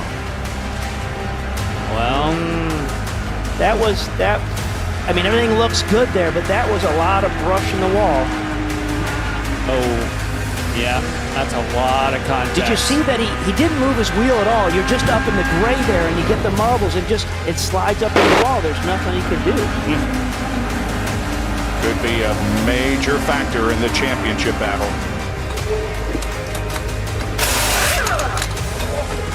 Seeing it on jerk cam there. The race isn't over. They're hustling, trying to get the car back out there. Dario hasn't won this race. Dario has not finished this race. If they can get this car, the suspension parts back out there and running, anything can still happen. That's the way this Penske crew is operating right now. It's not over till it's over. Dario also less than a mile and a half away from his championship. Scott Dixon started the evening perhaps as a wingman for Dario Franchitti. He comes home as the winner of the Café do Brasil Indy 300. Finishing in second position was, I believe, Danica Patrick got Scott Dixon, Tony Kanaan. But the championship for 2010 goes to Dario Franchitti. He did what he had to do. He sat on the pole, he led the most laps, and he wins the IZOD IndyCar Series championship by 5 points over Will Power. Hey, and Marino won his championship. Oh, phenomenal.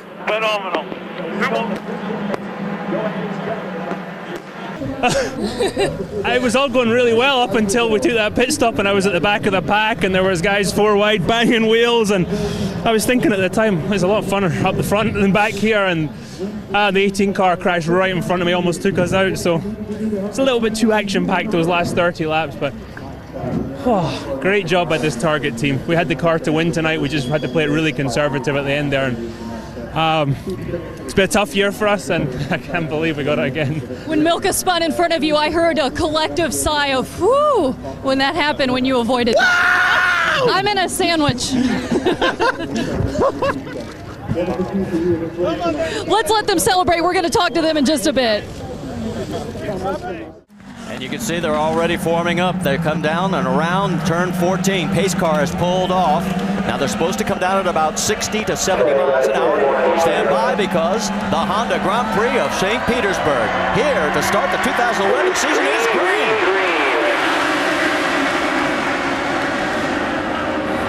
Oh, they're going to try 4 wide. We have contact and a huge crash right in the first corner, and the car's upside down. Elio Castroneves involved. Scott Dixon is involved. The 27 Mike Conway. But she's going to have to push the button to push the pass going down to 13 and 14, so hopefully she has enough of a drive coming out of the last turn. Let's go back to the finish line because here's Dario. Great job. His first win at St. baby, that's the way to do it. That's the way to do it. His 27th career win. Will Power is second. Now the battle for third, and it looks like Tony Kanaan is going to hold her. Good job, Tim. Great job. Checkered flag, checkered flag. Hey, Vic. Third goes Tony to Kanaan, your P3, brother. Great run for Simona Di Silvestro in fourth. He's definitely going to use them on the last lap, but I wouldn't expect Scott to go until the white flag, because he's not going to want Power to get underneath him. Dario's on the overtake again, Bob. Here they come to the white flag. One more lap, a mile and a half of racing in heat number 1. And it's going to be hard for Scott, but I guarantee you he's going to have a go. That boy's a fighter. He's going to try and go around the high side. Let's see what he does here in turns 3 and 4. He'll look to the high side of Franchitti. But no, there's no room up there either. Off the 4th corner, onto the tri-oval. And oh, it's going to be a close battle, but it is Dario Franchitti by 5/100ths of a second. Dario down the backstretch into 3 and 4. This time around, he'll see the white flag. And he'll have 1 mile to go here at Milwaukee. Last lap. He won this race back in 2004. This could be and will be his second win if he can negotiate the last 2 corners. Clear by 10, bring it home. Down corner. And here he comes. It'll be his third win of the year to go with his win at Texas and St. Petersburg. And his 29th of his career. Second place, Rahal.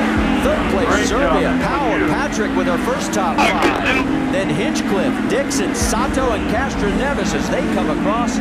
As the white flag comes out for Dario Franchitti, pursued closely by his teammate Scott Dixon. Turn it up just a little bit, didn't he? Last lap.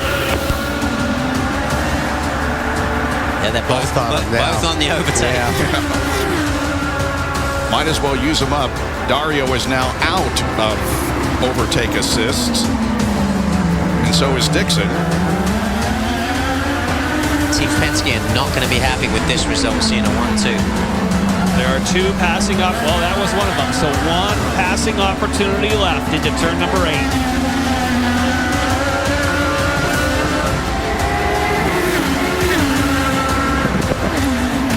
Turn number 8. Well, I think it's clear to say that he survived a wild afternoon of crashing, every kind of emotion you can imagine, pit strategy, and Dario Franchitti is the winner of the Honda Indy Toronto. Finishing just ahead of his teammate Scott Dixon. Ryan Hunter-Reay comes across third, then Marco Andretti, Vitor Meira are the top 5. Wow. Oh, blanket over those guys now. That's something. 3 to go when they cross the line. 3 to go. 3 laps, 4 overtakes. And Carpenter kept Dario down coming off before. And did you see how much he had getting off before? If he can keep squeezing Dario down, it's going to be tough for Dario to beat him to the start-finish line. I'm telling you, you can start here. We're all right. I think the only chance that Dario has is on the last lap going into 3 and 4. He has to crank some weight jacker to the left, free up the car for the inside. If not, you will make it. And maybe just a little move over to Carpenter, just trying to break the... Less than 3 miles of racing continue. Outside there. We shouldn't count him out just yet. Yeah. Serbia's trying to join his teammate, Hinchcliffe. All right, white flag here. All right, 1 more lap to go. Carpenter led that lap. Stay with it, buddy. You can do this. Now watch Scott Dixon as he's going to take a look to the outside. Now Franchitti's out of push to passes, and Carpenter has 1 lap. Oh, that could be the difference. They go down the backstretch and come on, buddy. race into turn number 3. Will Ed Carpenter be able to get his first win in the IZOD IndyCar Series? Here they come to the line, and it is Carpenter. Ed Carpenter wins. How about that? That was good stuff. He finally does it. Second place the last 2 years, and Ed Carpenter gets the victory. Oh, man, what a finish.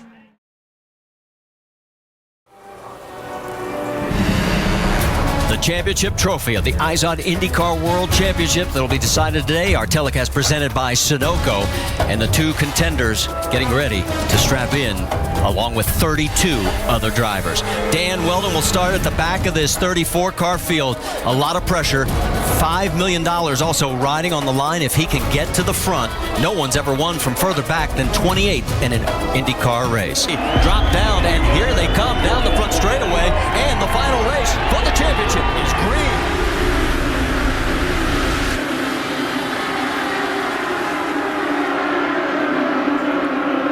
But we're already seeing 3 wide, coming out of 2.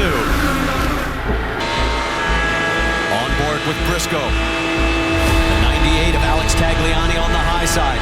Oh, so close up there. Touch there.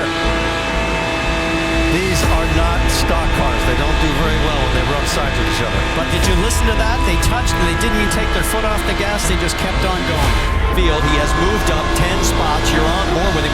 And one thing he was worried about going into this race was all that dirty air created by 34 cars. But right now, the position he's in, he actually has a small advantage because everybody else is opening the air up in front of him. And he, oh, here we go. Trouble contact and a huge crash. Up in turn number 2. Oh, multiple cars involved. Oh, my. Looks like Dan Weldon may be involved in it.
Our thoughts and prayers are with his family today.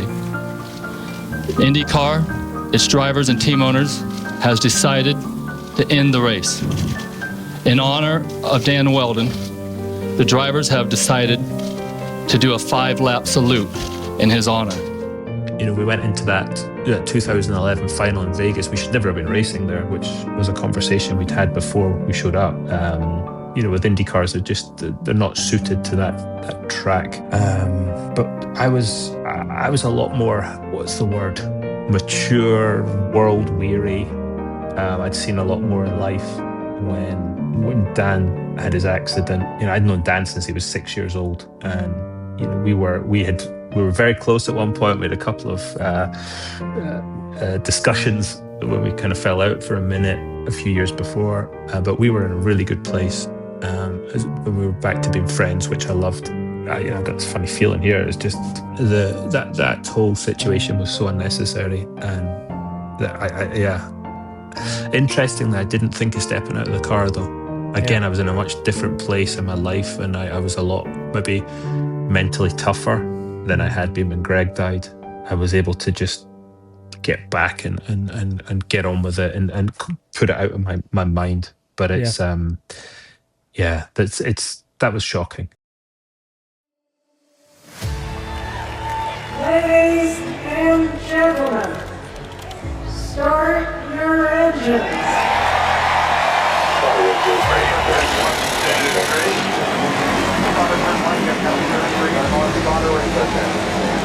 Copy that, lead, loud and clear. Ladies and gentlemen, there is the pace car getting ready to pull off. Welcome to the greatest spectacle in racing. Pace car pulls off, the crowd coming to their feet, and down the front straightaway. Oh, what a beautiful sight. The Indianapolis 500 is green. Dario Franchitti, he is right now shown in 29th position, and here's the reason why. So what a clear sport. Okay, it happened early. We got plenty of time to recover. So actually, he was a little calmer than I expected. Green flag has flown, and boy, Hinchcliffe gets snookered, and so do several others, including Elio Castroneves. We got 3-4 wide. Hang on. Is that not a traffic jam? Oh, you don't want to be up in that, Greg, but they managed to hang on. What a exciting restart. Dean in 28th position after getting a new nose. Here he is getting around Briscoe, moving into 4th. He had a very cold and calculated march all the way through the field. We have to get through every one of those cars, Scott, one at a time, and do it without putting his car in danger. This is somebody who knows where he's going, and he wants to get 3 wins. That's Dario Franchitti getting around the 28th, the yellow and white car of Ryan Hunter-Reay. So Franchitti now back up into second after Ryan Hunter-Reay snuck around on the outside a lap earlier. That's Dario Franchitti on the right side of your screen. Still duking it out with Sebastian Saavedra. And we are on lap number 98.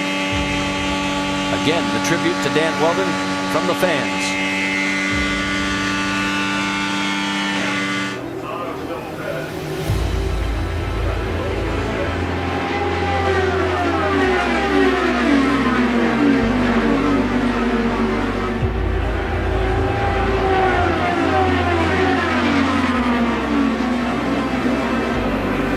That is Susie Weldon on the right side of your screen. It has been a difficult but a proud week for her. As lap 98 is in the record books. He takes +2 on the mixer switch, getting better mileage. Riding along with Dario Franchitti in his tired up machine, looking forward to Takuma Sato. A little bit different of line here. Franchitti getting his wheel down below the white line, now running directly behind. Probably just happy to sit here, as you mentioned many times, Eddie, just to sit back and save fuel. A very important person right now in this duel we have is Sato's spotter. He has to make sure he tells him where Franchitti is at the track the whole time he's going around. You don't want to get a surprise pass at the last moment. And Takuma Sato brings it in, complaining a little bit of understeer. They say they were going to put in a little bit of front wing. You see it right there. Meanwhile, you got Dario Franchitti who's coming in. Now just puts it on the same strategy and same lockstep. No adjustments to the car, just getting all the Sunoco fuel in, and he's out, Vince.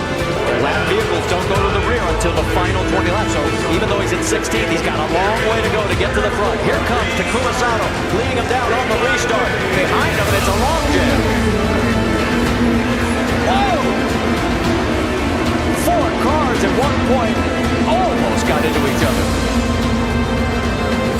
Scott, at this point, I think all that fuel strategy stop after this last yellow goes out the window because everybody's got to stop one more time. I think you're right. So now it's just full power and pedal to the floor. Your only decision may be whether you take tires or gamble and just do fuel only. Here we go, change for the race lead. And it is Dario Franchitti moving in front. That didn't take long. Didn't take long. Remember when he was in 28th position? He had to fight his way back. It's the first time he's led today. And the 2-time champion wants number 3. I remember that feeling of wanting so badly to win that first one.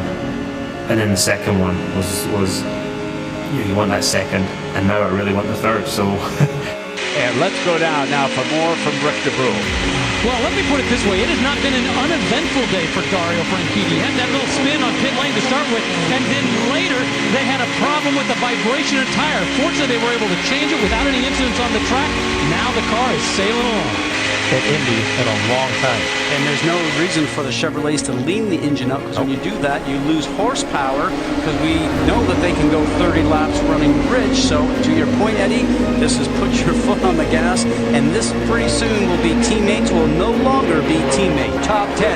We're going to have 29 to go. This time by, load your guns, fire your bullets. The race is really on. 3 wide. Wilson takes him for third. Justin Wilson gets around Sato. On board with Hinchcliffe. Through 2. Guys up front don't know what they're missing behind them. They're happy not to be behind. He can't be trying to dice it out with the 2 cars ahead of him. So what they've done is basically given him instructions. Sit there, bide your time, wait, and then make your move. Don't make your move too soon, although, as you can see, he's under attack by Ed Carpenter. He's not only under attack, he's now moved back to 4th spot. Ed Carpenter. Remember, this is a backup car. They trashed the first one in qualifying last weekend, and he has really come to life here in the second half of this race. Here we go again. We just tied the mark. Will we break it? Yes. 30 lead changes. A new record here at the Indianapolis 500. Dixon back out in front. And as you were doing that, Wilson was having a look at Carpenter, and I think he maneuvered that pass also. And you got the powerhouse team of Target Chip Ganassi. Oh, look out! Carpenter spins! Can he save it? And look out! He's right in the middle of the track. Turn two. All behind him. Everybody gets by.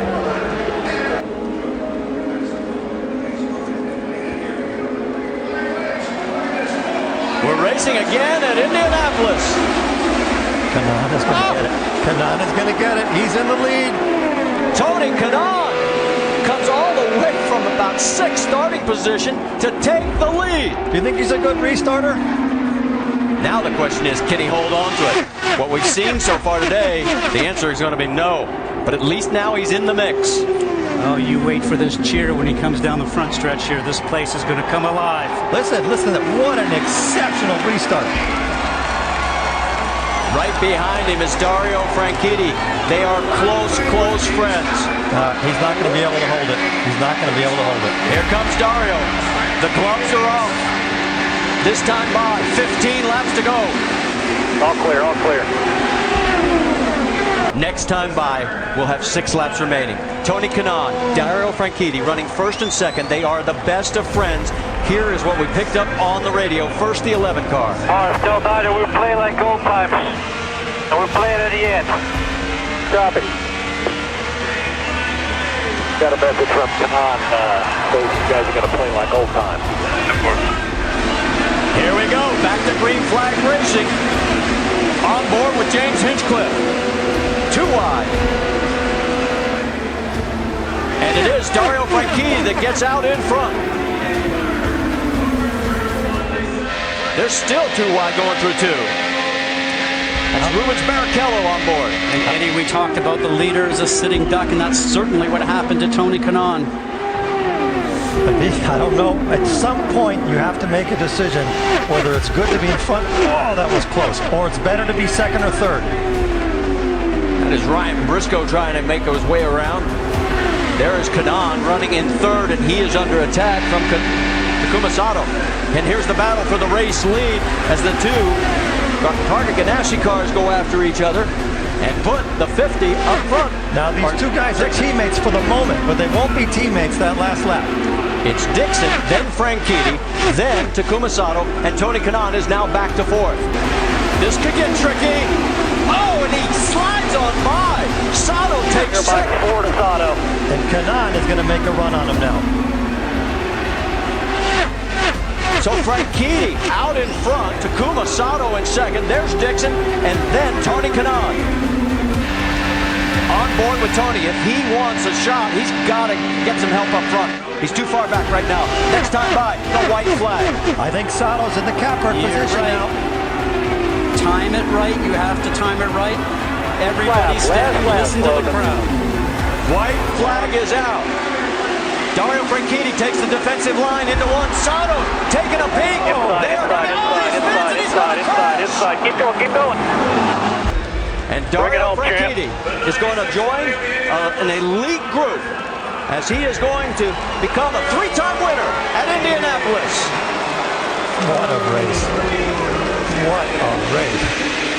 You are the man. Awesome job, champ. Way to go. Congratulations, 3-time winner.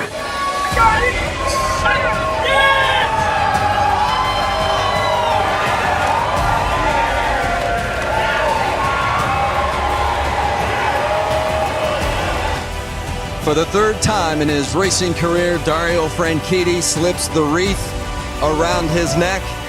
He will take the kiss from the festival queen, and he will have an opportunity to drink the milk as presented by Dave Forgy from the American Dairy Association.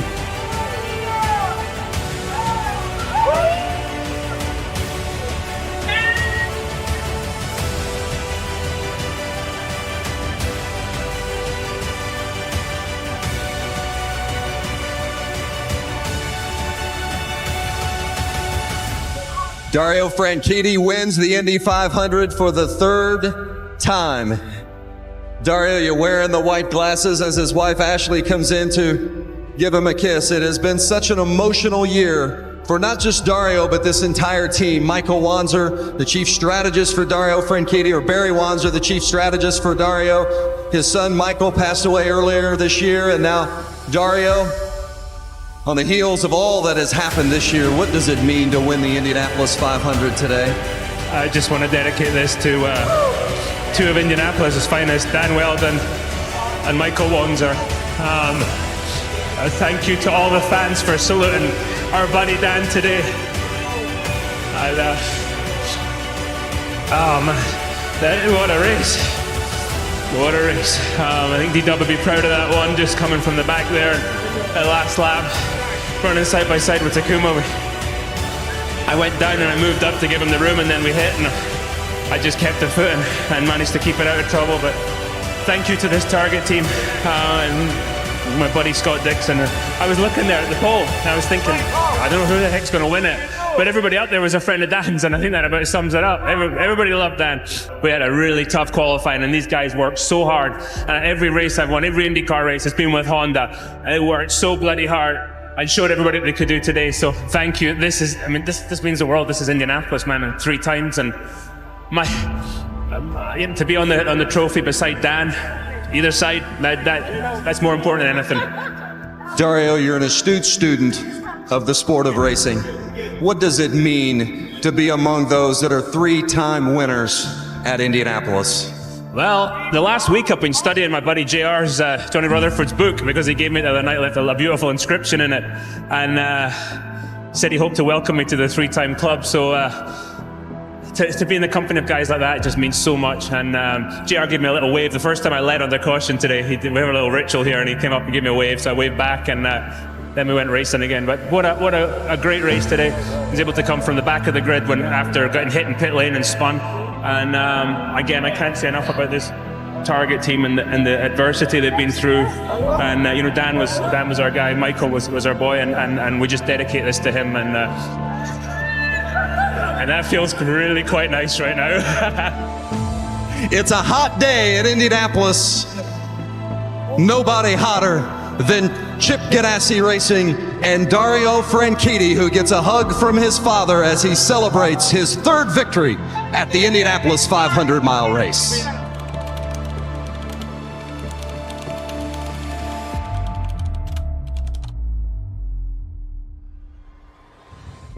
This championship is going to go all the way to the final. Whoa, that's a huge crash. EJ Viso was at Marco Andretti. There's 4 or 5 cars involved in that.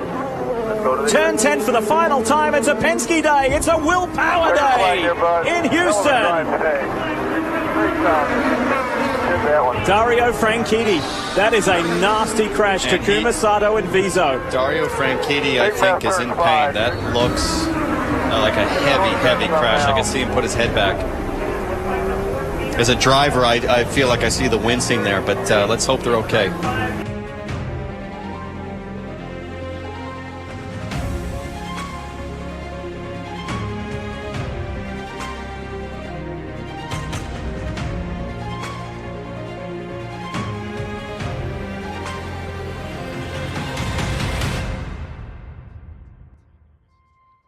I've nothing. I've lost 5 weeks. You've lost 5 weeks? 5 weeks in my life. Two weeks before, I think, 3 weeks after.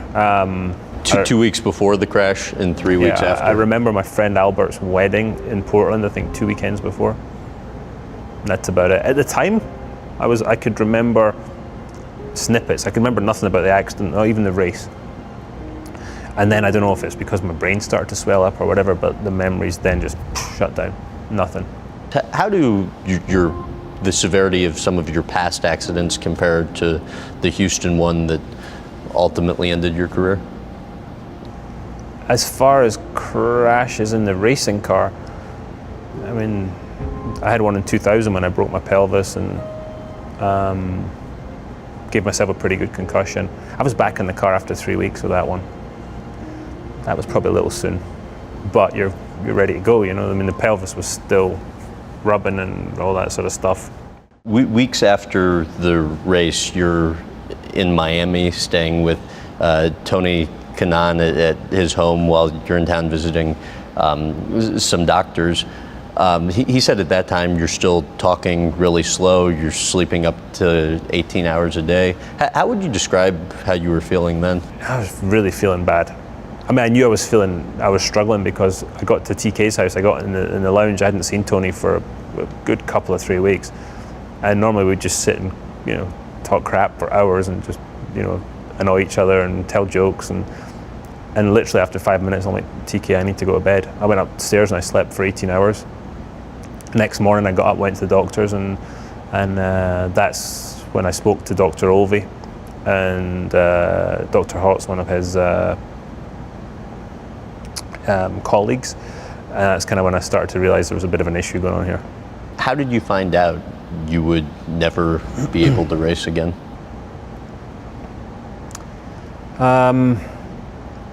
The final sort of, I mean, I talked to Dr. Trammell about my back, and he was saying, you know, this is not good. The old fractures combined with the new fractures is you know, you're really taking a gamble here. The chances of, I'm paraphrasing here, but the chances of you know, if you're having another impact, another concussion, you know, you're really setting yourself up for some big problems.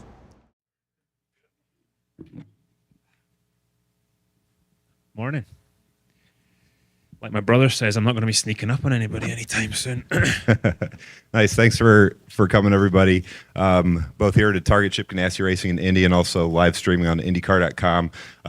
Welcome Dario here for his first media availability since Houston. 4-time IndyCar champion, 3-time Indy 500 winner, 31-time race winner, 8th on the all-time list. Yeah, that many.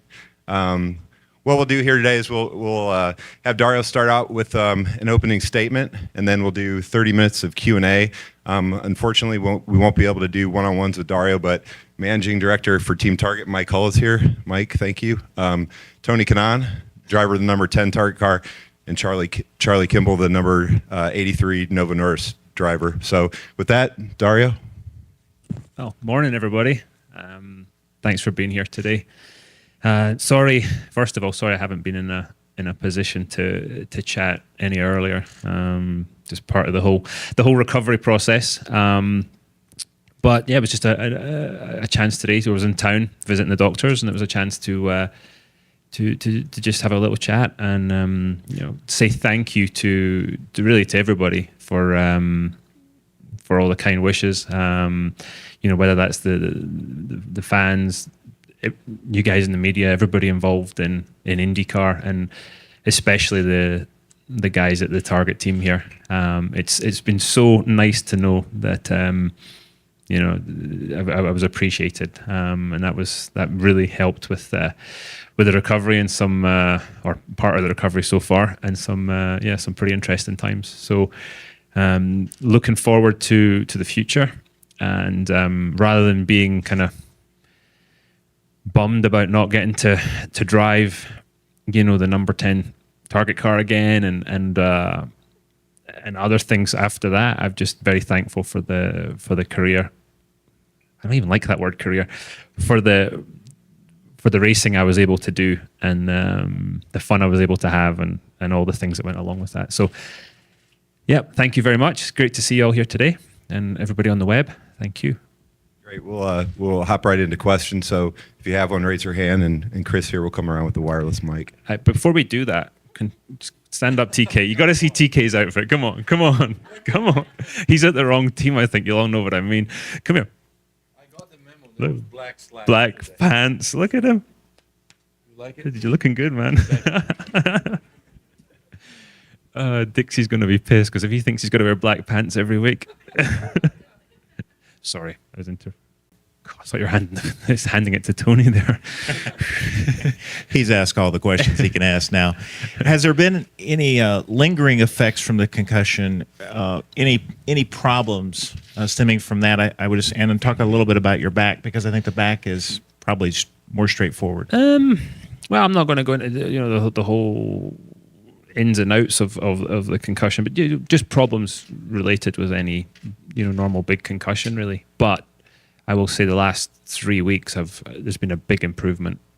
I mean, TK and I were together in Miami when I went for the consultation with Doc Olvey, and that was probably the lowest point, actually. Not because I was with Tony, but just because of yeah, I really wasn't. That was probably the lowest point. But the last 3 weeks have really improved a lot, to the fact I can do this today. I couldn't have done this 3 weeks ago. The back is healing. I'm seeing Dr. Olvey soon. saw Dr. Webber about my ankle yesterday. That's coming along really well. Saw Dr. Trammell about my back. That's coming along well. So it's all as expected.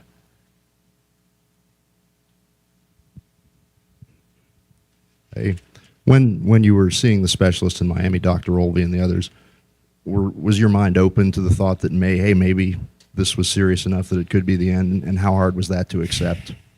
I didn't feel good. I know that. At that point, I really was worried because I'd had a serious concussion in 2000, and I was back in the car after I think it was 3 weeks. I'd broken my pelvis, and I kind of told them I was okay, and got back in the car after 3 weeks. After 3 weeks, this time I was in no shape to do anything. So I went to see Doc Olvey, and as I said, I went in and did the tests and stuff, and it was an hour-long MRI.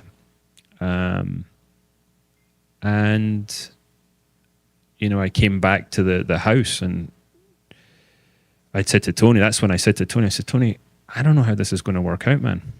I said, I'm a little worried here. In fact, I'm a lot worried that this is not going to be okay. And that's when I said to him, I said, if I don't, for whatever reason, I'm not able to drive anymore, I would love you to drive the 10 car. If that would be my dream. I have no power to make that happen, but I would, that would make me very happy to see you get a chance to drive that. And that's when we had that discussion. But at the time, I was still, this might not happen. Really, that day was the first time I thought, I might be in trouble here. And that was pretty tough. And then the next sort of hard part was really when TK got announced in the 10 car. And as much as I said before, I wanted that to happen. If I wasn't going to drive it, it was the final, this is real, And so that was tough, but it's been little things like phone calls from people along the way. Like Chip's been really good at picking up the phone in just different times. Like the other day, he called from the announcement with the 10 car. Actually, he's smart. He used your phone. Did you notice that? To call international. He's like, yeah. Luckily, I was polite when I answered the phone. But little phone calls like that, or any of the guys in the team here just picking up the phone and hey, well, how you doing? How's this thing? How's it going? And Simmons is sitting there. He's been through this a lot because he's had a fair few crashes in different cars, and so he understands some of the what you go through. So we've had those some of those conversations, and he's been really helpful. And he retired from racing too, and went on to to achieve all these crazy successes as an engineer. So that's been. It's been helpful. As I said, a lot of people have helped just with little phone calls and stuff. Bit of a theoretical question. Let's say you're medically cleared to participate in one more racing event. What would you choose to do? Another Indy 500, Le Mans with your brother, something else? Good question. That would be a very tough one. If I had to pick one race to do, oh man. I would say, obviously both of those things would be amazing. Le Mans was something that I really wanted to do in the future, but the lure of going for a fourth would be tough to turn down. That to even be within a chance of going for a fourth it would be reason to go and do it. And that's been one of the hard things, not to really to get a chance at doing that. And that'll be tough in May. May will be tough because of that, I think. But yeah, that's the hand you're dealt, isn't it? Final questions? Okay, thanks. We'll do a quick photo op with Dario. Thank you, guys. The Astor Cup and it's the good Borg to Warner. see you all. Thank you.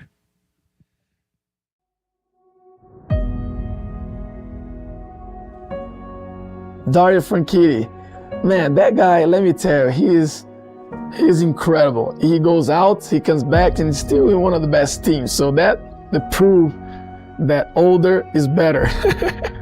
Teammate, my man.